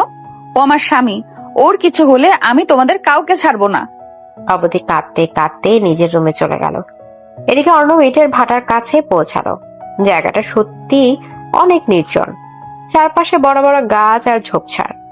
পুরনো গোডাউনের ভেতর ঢোকার সাথে সাথে 5 জন গুন্ডা টাইপের লোক তাকে ঘিরে ধরলো। কি রে ছোকরা, ইউনিয়ন সাহেবের মেয়ের দিকে নজর দিস? আজ তোর হাড্ডি দিয়ে কাবাব বানাবো। কাবাব বানাবি? তা মশলাপাতি সব এনেছিস তো, নাকি শুধু কাঁচা মাংসই খাবি? তোরা 5 জন আর আমি একা? তোদের তো একটু লজ্জা হওয়া উচিত। এই ধর শালাকে। সবার হাতে লোহার রড আর লাঠি। একজন গুন্ডা রড দিয়ে অর্ণবের দিকে দৌড়ে এলো।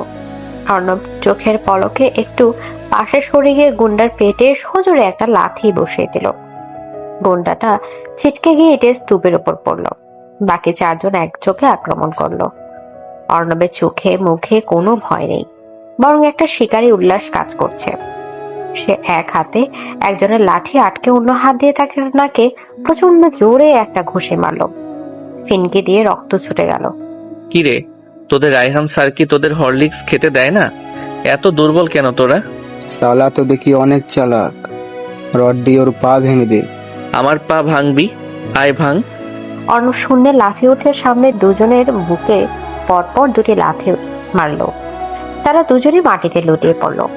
মাত্র 5 মিনিটের মধ্যে 5 জন গুন্ডা মাটিতে পড়ে ব্যথায় কাতরাতে লাগলো। অর্ণব নিজের শার্টের কলারটা ঠিক করলো। একটা গুন্ডার পকেট থেকে ফোনটা বের করে নিল সে। এই ফোনটা আমি রাখলাম, তোদের রায়হান স্যারকে বলিস ওর পাঠানো কাবাব খুব টেস্টি ছিল। অর্ণব ধীর পায়ে ইটের ভাটা থেকে বেরিয়ে এলো। তার শার্টে একটু ধুলো লেগেছে, কিন্তু শরীরে একটা আঁচড়ও লাগেনি। সে সোজা ফাহিমের সাথে দেখা করতে গেল। ফাহিম একটা চায়ের দোকানে বসে অপেক্ষা করছিল। কি রে দোস্ত, কি অবস্থা? তোকে তো রায়হান গুন্ডা দিয়ে মারার প্ল্যান করেছিল, কিন্তু বেচারা জানে না আমি কে। 5 জনকে হাসপাতালে টিকিট ধরিয়ে দিয়ে এসেছি। তুই পারিসও দোস্ত, কিন্তু এবার কি করবি? তুই আজ রাতেই হেডকোয়ার্টারে ফোন করবি, বলবি চেয়ারম্যান লতিফ আর ইউএনও শফিকুর রহমানের গোডাউনে কোটি টাকার ভেজাল সার আছে। কাল সকালেই যেন রেইড হয়। কিন্তু ওসি কামরুল যদি জেনে যায়? কামরুল কিছুই জানবে না। হেডকোয়ার্টারের ফোর্স সরাসরি আসবে। তুই শুধু খবরটা পক্কি করবি। ঠিক আছে দোস্ত, আমি সব ব্যবস্থা করছি। অর্ণব ফাহিমের কাছ থেকে বিদায় নিয়ে বাড়ির দিকে রওনা হলো। ড্রয়িং রুমে রায়হান আর সারা বসে টিভি দেখছে। শফিকুর রহমান পেপার পড়ছেন। অর্ণবকে হাসি মুখে ঢুকতে দেখে রায়হানের চোখ কপালে উঠে গেল। তুই ফিরে এসেছিস? কেন ভাইয়া, আমি কি মরে ভূত হয়ে আসবো নাকি? তুমি তো ইটের ভাটায় গিয়েছিলে, কাজ শেষ? কাজ তো অনেকক্ষণ আগে শেষ ভাবি, তবে ভাইয়ার পাঠানো লোকগুলো আমাকে খুব সাহায্য করেছে।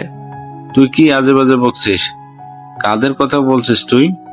কেন শ্বশুর আব্বু, ভাইয়া কি আপনাকে বলেনি? ভাইয়া তো আমার জন্য 5 জন বডিগার্ড পাঠিয়েছিল। বডিগার্ড? তুই সব কি বলছিস? আরে ভাইয়া, ওই যে 5 জন লোক, ওরা তো দেখি কাজ করতে গিয়ে সব অজ্ঞান হয়ে পড়ে আছে। আমি আর কি করব, ওদের ফোনটা নিয়ে চলে এলাম। অর্ণব পকেট থেকে গুন্ডার ফোনটা বের করে টেবিলের উপর রাখলো। ফোনটা দেখে রায়হানের মুখ শুকিয়ে গেল। সে বুঝতে পারলো অর্ণব তার সব গুন্ডাকে পিটে সোজা করে দিয়ে এসেছে। শফিকুর রহমান অবাক হয়ে ছেলের দিকে তাকালেন। রায়হান, এসব কি শুনছি আমি? আব্বু, ও মিথ্যে বলছে, আমি কিছুই জানি না। মিথ্যা কেন বলবো ভাইয়া? এই তো আপনার নাম্বার থেকে লাস্ট কল করা হয়েছে এই ফোনে। আমি কি কল করে শোনাবো শ্বশুর আব্বুকে? তুই একদম চুপ করবি? তুই একটা ফকিন্নির পুত, তোর এত বড় সাহস, তুই আমাকে ব্ল্যাকমেল করিস? ব্ল্যাকমেইল কোথায় করলাম ভাইয়া? আমি তো জাস্ট প্রুফ দেখালাম। তা আপনার ওই গোডাউনের ভেজাল সিমেন্ট গুলো কিন্তু আমি গুছিয়ে রেখেছি। রায়হান রাগে ফুঁসতে ফুঁসতে সেখান থেকে চলে গেল। শফিকুর রহমানের গভীর মুখে নিজের রুমে ঢুকলেন। অর্ণব হাসতে হাসতে রান্নার ঘরের দিকে গেল এক গ্লাস পানি খেতে। অবন্তী এতক্ষণ সিঁড়িতে দাঁড়িয়ে সব শুনছিল। সে দৌড়ে এসে অর্ণবকে জড়িয়ে ধরলো। তুমি ঠিক আছো তো অর্ণব? ওরা তোমাকে কিছু করেনি তো? আরে বোকামে, আমাকে কিছু করা কি এতই সহজ? আমি একদম ফিট আছি। আমি খুব ভয় পেয়েছিলাম। ভাইয়া তোমাকে মারার জন্য লোক পাঠিয়েছিল, তাই না? পাঠিয়েছিল তো, কিন্তু তোমার জামাইয়ের গায়ের জোর তো তুমি রাতে দেখো। ওই 5টা লোক আমার কি করবে? তুমি সবসময় শুধু অসভ্য কথা বলবে, তাই না? আমার এখানে যান যায় যায় অবস্থা, আর উনি রোম্যান্স নিয়ে আছেন। বউ কাছে থাকলে তো রোমান্স আসবেই। তুমি তো আমাকে আদর করে দাও না, তাই আমি জোর করে নেই। আমি তোমাকে ঘেন্না করি, একটু ভালোবাসি না আমি তোমাকে। ঘেন্না করো? তাহলে এই যে বুকে লেপ্টে আছো, এটা কি? অবন্তী বুঝতে পারলো সে এখন অর্ণবকে শক্ত করে জড়িয়ে ধরে আছে। সে লজ্জায় লাল হয়ে 2 কদম পিছিয়ে গেল। অর্ণব হেসে অবন্তীর একটা হাত টেনে নিল। আসো আমার সাথে, রুমে চলো। এখন রুমে গিয়ে কি করবে? ভর দুপুরে কেউ দেখলে কি ভাববে? ভাবলে ভাবুক, আমার বউয়ের সাথে আমি রুমে যাব, তাতে কার কি? অর্ণব অবন্তীর হাত ধরে টেনে নিজের রুমের দিকে নিয়ে গেল। রিয়া দূর থেকে সব দেখছিল, তার চোখে চরম হিংসা। সে মনে মনে একটা নতুন প্ল্যান করতে শুরু করলো অর্ণবকে পাওয়ার জন্য। রুমে ঢুকে অর্ণব দরজাটা লক করে দিল। তুমি দরজা লক করলে কেন অর্ণব? খোলা রাখবো নাকি? শাশুড়ি আম্মু তো আবার সুযোগ পেলেই উকি মারে। তুমি আম্মুকে নিয়ে বাজে কথা বলবে না। আচ্ছা, বলবো না। এবার তুমি আমাকে একটু আদর করো তো। বাইরে এতক্ষণ গুন্ডা পিটিয়ে আমার হাত পা খুব ব্যথা করছে। আমি পারবো না, তুমি নিজে নিজে করো। নিজে নিজে কিভাবে করব? তুমি বউ হয়ে আমার একটু সেবা করতে পারছো না? সেবা করব কেন? তুমি তো আমাকে জোর করে ভালোবাসো। ও আচ্ছা, জোর করি। ঠিক আছে, আজকে থেকে আর জোর করব না। আমি সোফায় ঘুমাবো। অর্ণব রাগ করার ভান করে সোফায় গিয়ে বসে পড়লো। অবন্তী কিছুক্ষণ দাঁড়িয়ে থেকে ধীর পায়ে অর্ণবের কাছে গিয়ে বসলো। সে আলতো করে অর্ণবের চুলে হাত বুলিয়ে দিল। খুব ব্যথা পেয়েছো? অনেক ব্যথা। বুকে তো একদম পাথর দিয়ে মেরেছে। দেখি শার্টটা খোলো তো, আমি মালিশ করে দিচ্ছি। না না, খুলতে হবে না, তুমি এমনি একটু হাত বুলিয়ে দাও। তুমি এত জেদ করো কেন? শার্টটা খোলো বলছি। অবন্তী নিজের হাতে অর্ণবের শার্টের বোতামগুলো খুলে দিল। অর্ণবের শক্ত পেশিবহুল বুকটা উন্মুক্ত হয়ে গেল। সেখানে কোনো আঘাতের চিহ্ন নেই, উল্টো অর্ণব মিটমিট করে হাসছে। অবন্তী বুঝতে পারলো অর্ণব তার সাথে নাটক করছে। তুমি একটা চিটার, তোমার তো কোথাও ব্যথা লাগেনি। চিট কোথায় করলাম? আমি তো বলেছিলাম আমার বুকে ব্যথা, কিন্তু সেটা তো ভালোবাসার ব্যথা। হাজির ছেলে, আমি যাচ্ছি এখান থেকে। কোথায় যাবে? অবন্তী উঠতে গেলে অর্ণব তাকে নিজের কোলের ওপর টেনে বসিয়ে নিল। অবন্তী অর্ণবের বুকে মাথা রেখে স্থির হয়ে গেল। অর্ণব অবন্তীর 2 হাত নিজের হাতের মুঠোয় নিয়ে নিল। জানো অবন্তী, কালকের পর থেকে আমাদের জীবনটা একদম বদলে যাবে। কেন? কাল কি হবে? কাল এমন কিছু হবে যেটা এই বাড়ির কেউ স্বপ্নেও ভাবেনি। তোমার আব্বু আর ভাইয়ার সব অহংকার কাল মাটির সাথে মিশে যাবে। তুমি আমাকে ভয় দেখাচ্ছ অর্ণব? তুমি কি করবে কাল? আমি কিছুই করব না, যা করার প্রশাসন করবে। তুমি শুধু একটা জিনিস মনে রেখো, যাই হোক না কেন তুমি সবসময় আমার পাশে থাকবে তো? আমি তো তোমার জন্যই পুরো দুনিয়ার সাথে লড়তে রাজি অর্ণব, কিন্তু তুমি কোনো ভুল কিছু করো না প্লিজ। ভুল আমি করি না বউ, আমি শুধু হিসাব সমান করি। অর্ণব অবন্তীর থুতনি ধরে মুখটা উপরে তুলল। অবন্তীর চোখে একরাশ বিভ্রান্তি আর গভীর ভালোবাসা। অর্ণব ধীর গতিতে অবন্তীর ঠোঁটে নিজের ঠোঁট ছুঁয়ে দিল। অবন্তী চোখ বন্ধ করে সে স্পর্শ গ্রহণ করলো। অর্ণবের হাত দুটো অবন্তীর পিঠের উপর দিয়ে নিচে নামতে লাগলো। অর্ণব, তুমি এখন এসব শুরু করো না প্লিজ, আমার খুব টেনশন হচ্ছে। টেনশন দূর করার জন্যই তো এই ব্যবস্থা। তুমি শুধু চোখ বন্ধ করে আমাকে অনুভব করো। তুমি একটা আস্ত জানোয়ার। আর তুমি সেই জানোয়ারের প্রিয় শিকার। দুপুরের নিস্তব্ধতায় রুমের ভেতর এক তীব্র ভালোবাসার উত্তাপ ছড়িয়ে পড়ল। অর্ণব অবন্তীকে বিছানা শুয়ে দিল। অবন্তীর গাউনটা কখন যে মেঝেতে লুটিয়ে পড়লো সে টেরও পেল না। অর্ণবের প্রতিটা চুম্বনে অবন্তীর শরীর কেঁপে কেঁপে উঠছে। তুমি এত পাগল কেন অর্ণব? আমাকে একটু নিঃশ্বাস নিতে দাও। নিঃশ্বাস তো আমি হরণ করতে এসেছি। আজ তোমাকে পুরোটা নিজের করে নেব। অর্ণবের গরম নিঃশ্বাস অবন্তীর ঘাড়ে গলা সুড়সুড়ি দিচ্ছে। অবন্তী উত্তেজনায় অর্ণবের পিঠ থাপড়ে ধরল। দুজনের শরীর যেন এক ছন্দে মিলেমিশে একাকার হয়ে যাচ্ছে। বাইরে পৃথিবীর সমস্ত চিন্তা, আগামীকালের ভয়ঙ্কর ঝড় সবকিছু ভুলে তারা শুধু একে অপরের ভালোবাসায় ডুবে গেল। বিকেলে অবন্তী যখন নিচে নামলো তার মুখে এক অদ্ভুত আভার। রিয়া ড্রয়িং রুমে বসেছিল। সে অবন্তীকে দেখে বাঁকা হাসলো। কি ব্যাপার আপু, এতক্ষণ ধরে ভাইয়ের সাথে কি করছিলি? নিচে স্বামীর কাছে রুমে ছিলাম। এতে এত জানার কি দরকার?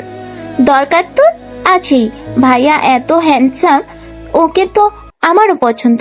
তুই একদম চুপ করবি রিয়া, তোর নজর কিন্তু ভালো না। নজর ভালো দিয়ে কি করবো? তুমি তো ভাইয়াকে ধরে রাখতে পারবে না, ভাইয়া তো আমাকেই ভালোবাসবে। অবন্তীর রাগে রিয়ার গালে সজোর একটা চড় বসিয়ে দিল। রিয়া ছিটকে সোফায় পড়ে গেল। এই চরটা দিলাম তোর বেহায়াপনার জন্য। এরপর যদি অর্ণবের দিকে তাকানোর সাহস করেছিস, তোর চোখ আমি উপড়ে ফেলবো। তুই আমাকে মার লিখবে অবন্তী? দাঁড়া, আমি খালামণিকে সব বলছি। যে বল, আমি কাউকেই ভয় পাই না। অর্ণব শুধু আমার, আর এই কথাটা তুই ভালো করে তোর মাথায় ঢুকিয়ে নে। অবন্তী হনহন করে রান্নাঘরের দিকে চলে গেল। রিয়া গালে হাত দিয়ে রাগে কাঁপতে লাগলো। সে মনে মনে প্রতিজ্ঞা করলো যে কোনো উপায় হোক সে অর্ণবকে অবন্তীর কাছ থেকে ছিনিয়ে নেবে। রাত গভীর হচ্ছে। কাল সকালে কি ভয়ঙ্কর ঝড় অপেক্ষা করছে শফিকুর রহমানের পরিবারের জন্য সেটা কেউ জানে না। অর্ণব তার ল্যাপটপে কিছু গোপন ডকুমেন্ট চেক করছে। ফাহিমের সাথে তার সব প্ল্যান ফাইনাল হয়ে গেছে। কাল সকাল ঠিক 10টায় হেডকোয়ার্টার থেকে স্পেশাল ফোর্স আসবে। চেয়ারম্যান লতিফ আর শফিকুর রহমানের সব দুর্নীতি কাল সবার সামনে ফাঁস হয়ে যাবে। অর্ণব একটা দীর্ঘশ্বাস ফেলল। সে জানে কালকের পর অবন্তীর মানসিক অবস্থা কি হবে, কিন্তু ন্যায়ের খাতিরে তাকে কাজটা করতেই হবে। অর্ণব ল্যাপটপ বন্ধ করে অবন্তীর পাশে শুয়ে পড়ল। অবন্তী গভীর ঘুমে আচ্ছন্ন। অর্ণব আলতো করে অবন্তীর কপালে একটা চুমু খেল। কালকের সকালটা আমাদের জন্য অনেক কঠিন হবে বউ, কিন্তু তুমি আমাকে ভুল বুঝো না। আমি যা করেছি আমাদের ভবিষ্যতের জন্যই করছি। এই ঘুমন্ত রাজকুমারী আর কতক্ষণ ঘুমাবে? ওঠো এবার। আমাকে জ্বালাবে না বলে দিচ্ছি। কাল সারা রাত একটুও ঘুমাতে দাওনি, এখন আবার সকাল সকাল শুরু করেছো। সকাল সকাল শুরু না করলে কি দিনটা ভালো যায়? তাছাড়া আজ অনেক কাজ আছে, তাড়াতাড়ি ওঠো। কিসের এত কাজ তোমার? শ্বশুর বাড়িতে তো শুধু বসে বসে খাচ্ছ আর আমাকে জ্বালিয়ে মারছো। বসে বসে খাচ্ছি কে বলল? তোমার ওই বদমেজাজি ভাইয়া তো কাল আমাকে মারার জন্য গুন্ডা পাঠিয়েছিল। আমি তো রীতিমতো অ্যাকশন হিরোর মতো ফাইট করে এসেছি। তুমি হাসছো অর্ণব? কাল তোমার কিছু হয়ে গেলে আমি কি করতাম? তুমি বলছো না আমি তোমাকে কতটা ভালোবাসি? বুঝি তো বউ, আর বুঝি বলেই তো এত জোর করে আদর করি। কাছে আসো তো একটু। একদম না, কাল রাতের ধকল আমার শরীরে এখনো নিতে পারছে না। তুমি দূরে থাকো। দূরে থাকলে কি আর ভালোবাসা বাড়ে? এদিকে অর্ণব জোর করে অবন্তীকে নিজের বুকের কাছে টেনে নিল। অবন্তী নরম গাল অর্ণবের পেশিবহুল বুকে খসা খাচ্ছে। অবন্তী বাধাতে চেষ্টা করেও পারল না। অর্ণব অবন্তীর ঘাড়ে আলতো করে চুমু খেল। অবন্তীর পুরো শরীরে একটা শিরশির অনুভূতি ছড়িয়ে পড়ল। অর্ণব প্লিজ, কেউ চলে আসবে তো। আসুক, আজকারও আসার ভয়ে আমি থামবো না। আজ তো শেষ দিন। শেষ দিন মানে? তুমি কোথায় যাচ্ছ? আমি কোথাও যাচ্ছি না, তবে আজ এই বাড়িতে অনেক বড় একটা ঝড় আসতে চলেছে। তুমি শুধু শক্ত থেকো। তুমি আমাকে বারবার ভয় দেখাচ্ছ কেন? কি করবে তুমি? আমি কিছু করব না, যা করার প্রশাসন করবে। তুমি ফ্রেশ হয়ে নাও, আমি নিচে যাচ্ছি। অর্ণব বিছানা ছেড়ে উঠে পড়ল। অবন্তী একরাশ কনফিউশন নিয়ে বসে রইল। অর্ণবের চোখে আজ এক অদ্ভুত আত্মবিশ্বাস। অবন্তী বুঝতে পারছে না আজ কি হতে চলেছে। কিছুক্ষণ পর অর্ণব গোসল সেরে নিতে নামলো। ড্রয়িং রুমে আজ উৎসবের পরিবেশ। রায়হান, শফিকুর রহমান আর নাজমা বেগম বসে আছেন। সারা আর রিয়াও আছে। এই ছোট লোক, তুই আজ এত সকালে উঠেছিস যে? কাল রাতের মায়ের মনে হয় কম পড়েছিল। মায়ের তো আমি খাইনি ভাবি, যারা খেয়েছিল তাদের খবর দেন। হাসপাতালে তো বেড খালি থাকার কথা না। ফাজলামো করিস? কাল তুই লাকিয়েছিলি, আজ তুই এই বাড়ি থেকে জ্যান্ত বের হতে পারবি না। জ্যান্ত বের হব না মরা বের হব সেটা তো সময় বলবে ভাইয়া। তবে আপনার মুখটা আজ এত শুকনা কেন? ভেজাল সারের ব্যবসা কি ধরা খেয়ে গেল নাকি? চুপ কর বেয়াদব, তুই বারবার ভেজাল সারের কথা বলছিস কেন? তুই কি জানিস? গরিব মানুষ শ্বশুর আব্বু, অনেক কিছুই জানি। কান পাতলে অনেক খবর শোনা যায়। এই ছোট লোকের এত কথা শোনার টাইম নেই। এই রুবিনা, ওকে গাড় ধাক্কা দিয়ে রান্নাঘরে নিয়ে যা। আজ চেয়ারম্যান সাহেব আসবেন। এই ভিখারির মুখ যেন উনি না দেখেন। আমি নিজেই যাচ্ছি শাশুড়ি আম্মু, রুবিনাকে কষ্ট করতে হবে না। তবে যাওয়ার আগে বলে যাই, আজকের সকালটা আপনাদের জন্য কাল হয়ে দাঁড়াবে। ভাইয়া, তুমি এত রাগ দেখাচ্ছ কেন? চলো না, আমরা দুজন এখান থেকে পালিয়ে যাই। আমি তো তোমাকে আগেই বলেছিলাম। রিয়া, তুমি এখনো লাইনে আছো? তোমার এত অপমান হজম করার ক্ষমতা দেখে আমি সত্যি মুগ্ধ। তবে আমার বউয়ের পায়ের নখের যোগ্য তুমি না। অর্ণবের কথায় রিয়া অপমানে লাল হয়ে গেল। অর্ণব হাসতে হাসতে রান্নাঘরের দিকে চলে গেল। ঠিক 10টা বাজে। বাড়ির সামনে দামি গাড়ির হর্ন শোনা গেল। চেয়ারম্যান লতিফ এবং ওসি কামরুল একসাথে ড্রয়িং রুমে প্রবেশ করলো। লতিফের হাতে সে কালো ব্রিফকেস। শফিক সাহেব, সব রেডি তো? একদম রেডি লতিফ সাহেব, আপনি শুধু টাকাটা দিন, আমি ফাইলে সাইন করে দিচ্ছি। স্যার, কাজটা কিন্তু খুব জলদি করতে হবে। শুনলাম নতুন ডিসি নাকি আজই এই জেলায় পা রাখবেন। উনি আসার আগেই গুদামের সব আমাদের সরতে হবে। আরে ওসি সাহেব, আপনি এত ভয় পাচ্ছেন কেন? ডিসি আসুক না, তাকে আমরা টাকার বান্ডিল দিয়ে কিনে নেব। ঠিক বলছেন রায়হান সাহেব। এই নিন শফিক সাহেব, পুরো 20 লাখ টাকা। আপনি সাইনটা করুন। শফিকুর রহমান হাসি মুখে ফাইলে সাইন করার জন্য কলম ধরলেন। এমন সময় রান্নাঘর থেকে চায়ের ট্রে হাতে অর্ণব বেরিয়ে এলো। আর ঠোঁটে একটা তাচ্ছিলের হাসি। শ্বশুর আব্বু, সাইনটা করার আগে চাটা খেয়ে নিন, গলা তো শুকিয়ে গেছে আপনাদের। এই ছোট লোকটা এখানে এই বাড়িতে? শফিক সাহেব, আমি না বলেছিলাম একে বিদায় করতে?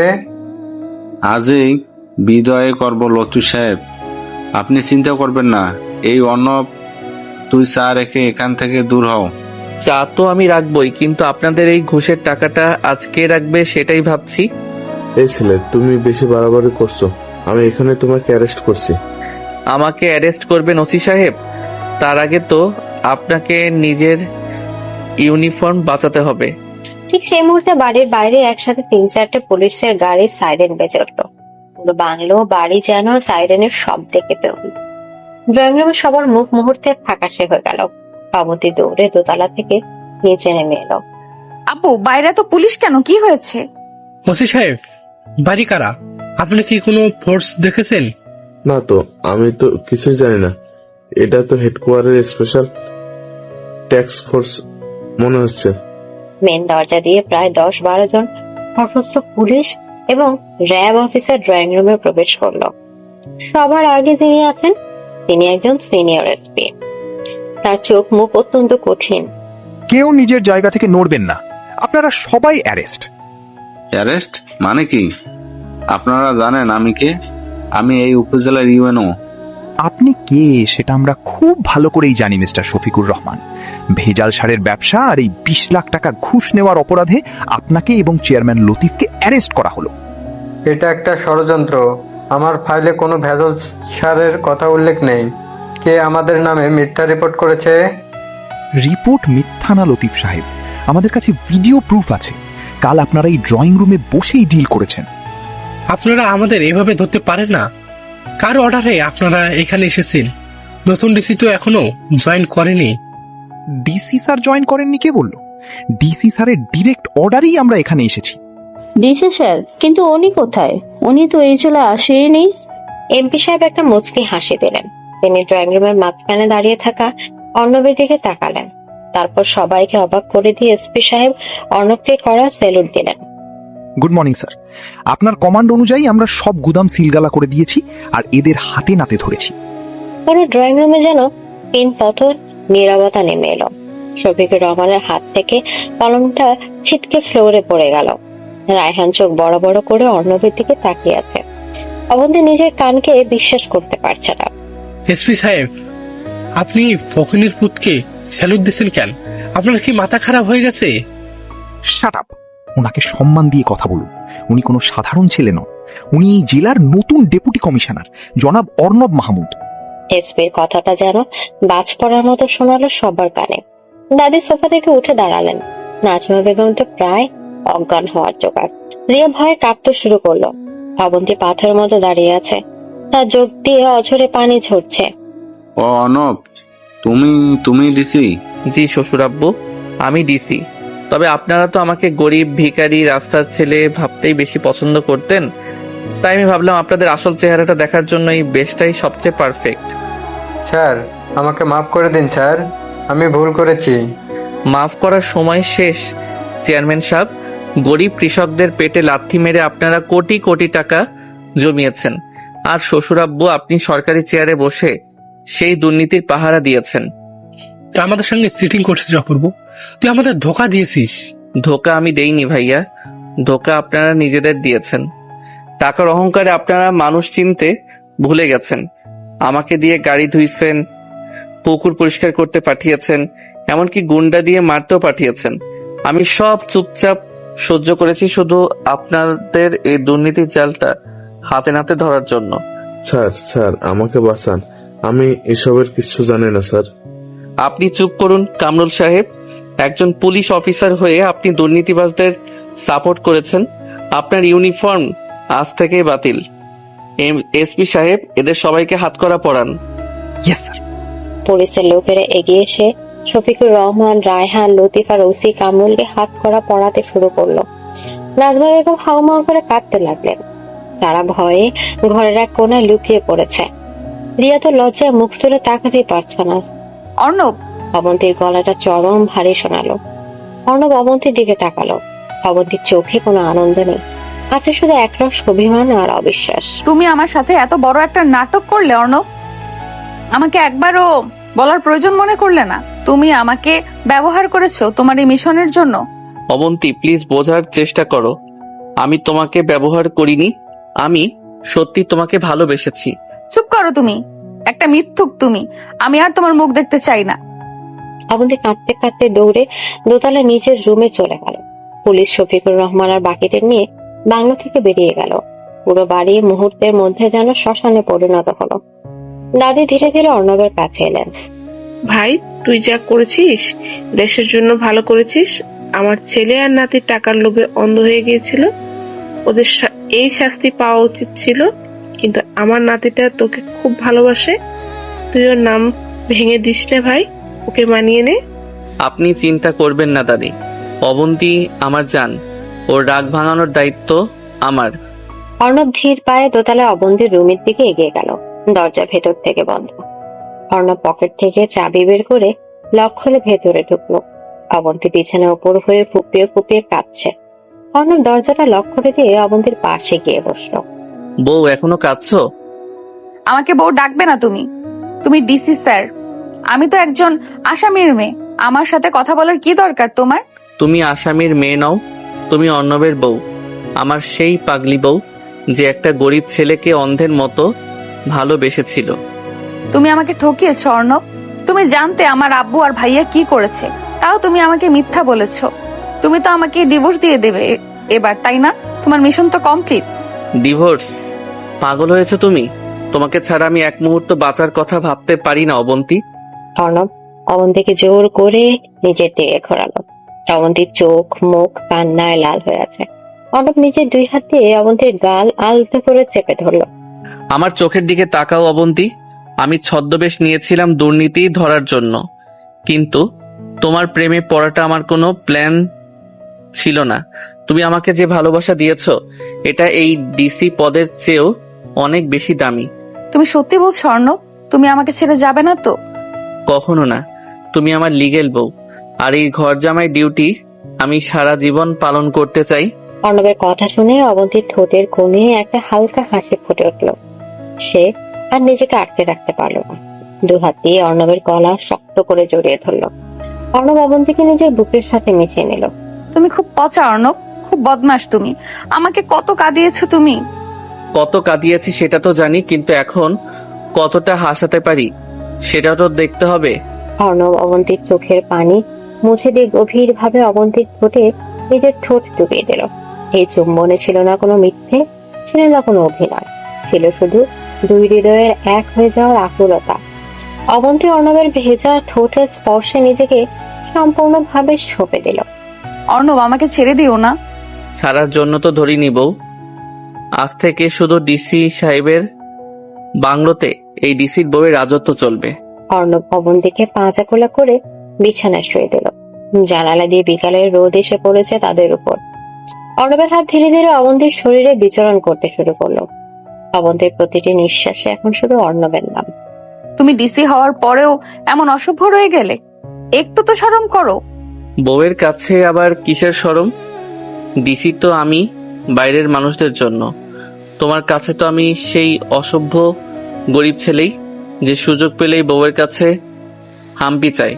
পাগল একটা। এদিকে অর্ণব অবন্তীর গলায় ঘাড়ে তার উন্মুক্ত কাঁধে নিজের অধিকারের দাগ বসিয়ে দিতে লাগলো। অবন্তী উত্তেজনায় অর্ণবের শর্ট ধরল। তাদের মিলনের এই তীব্রতায় মুছে গেল অতীতের সব ভুল বুঝাবুঝি, সব মান অভিমান। ভালোবাসার এক নতুন অধ্যায় শুরু হলো তাদের জীবনে। 3 মাস পর ডিসি বাংলোর বিশাল লঞ্চ। অবন্তী একটা নীল রঙের শাড়ি পরে দাঁড়িয়ে আছে, তার চোখে মুখে চরম সুখের আভা। অর্ণব অফিস থেকে ফিরে পেছন থেকে এসে অবন্তীকে শক্ত করে জড়িয়ে ধরল। বউ, আজ কি রান্না করেছো? খুব ক্ষুধা লেগেছে। এই ছাড়ো তো, গার্ডরা দেখবে। তুমি দিন দিন আরো বেশি রোমান্টিক হয়ে যাচ্ছ অর্ণব। বউ, এত সুন্দরী হলে কি রোমান্স না করে থাকা যায়? আর গার্ডরা তো জানেই তাদের ডিসি স্যার বউ পাগল। তুমি সত্যিই পাগল। আচ্ছা শোনো, আম্মু আর দাদি আজ বিকেলে আসবে বলেছে। আসুক না, শাশুড়ি আম্মু তো এখন আমাকে ছাড়া কিছুই বোঝে না। বুঝবো নাই বা কেন? তুমি তো আব্বু আর ভাইয়াকে অনেক হেল্প করেছো কেসটা থেকে বের হওয়ার জন্য। ওরা শাস্তি পেয়েছে অবন্তী। দুর্নীতি করলে শাস্তি পেতেই হবে, কিন্তু তাই বলে তো আমি আমার শ্বশুর বাড়িকে ফেলে দিতে পারি না। ওরা এখন অনেক বদলে গেছে। সব তোমার জন্য সম্ভব হয়েছে অর্ণব। আমি খুব লাকি যে তোমাকে স্বামী হিসেবে পেয়েছি। আর আমি লাকি যে একটা অহংকারী ইউএনও সাহেবের এত মিষ্টি আর হট একটা মেয়েকে বউ হিসেবে পেয়েছি। অসভ্য, সারাক্ষণ শুধু আজে বাজে কথা। অবন্তী লজ্জায় মুখ লুকালো অর্ণবের বুকে। অর্ণব হো হো করে হেসে উঠল। অনন্ত বিকেলে স্নিগ্ধ আলোয় দুজন মানুষের ভালোবাসায় এই সুন্দর মুহূর্তটি যেন পৃথিবীর সবচেয়ে দামি ক্যানভাস। গরিব ছেলে ভেবে যাকে সবাই অপমান করেছিল, সে ছেলেটাই আজ পুরো জেলার শাসক, আর তার রাজ্যের একমাত্র মহারানী হলো অবন্তী। আর এভাবে ভালোবাসার জয় হলো, দূর হলো সব অহংকার।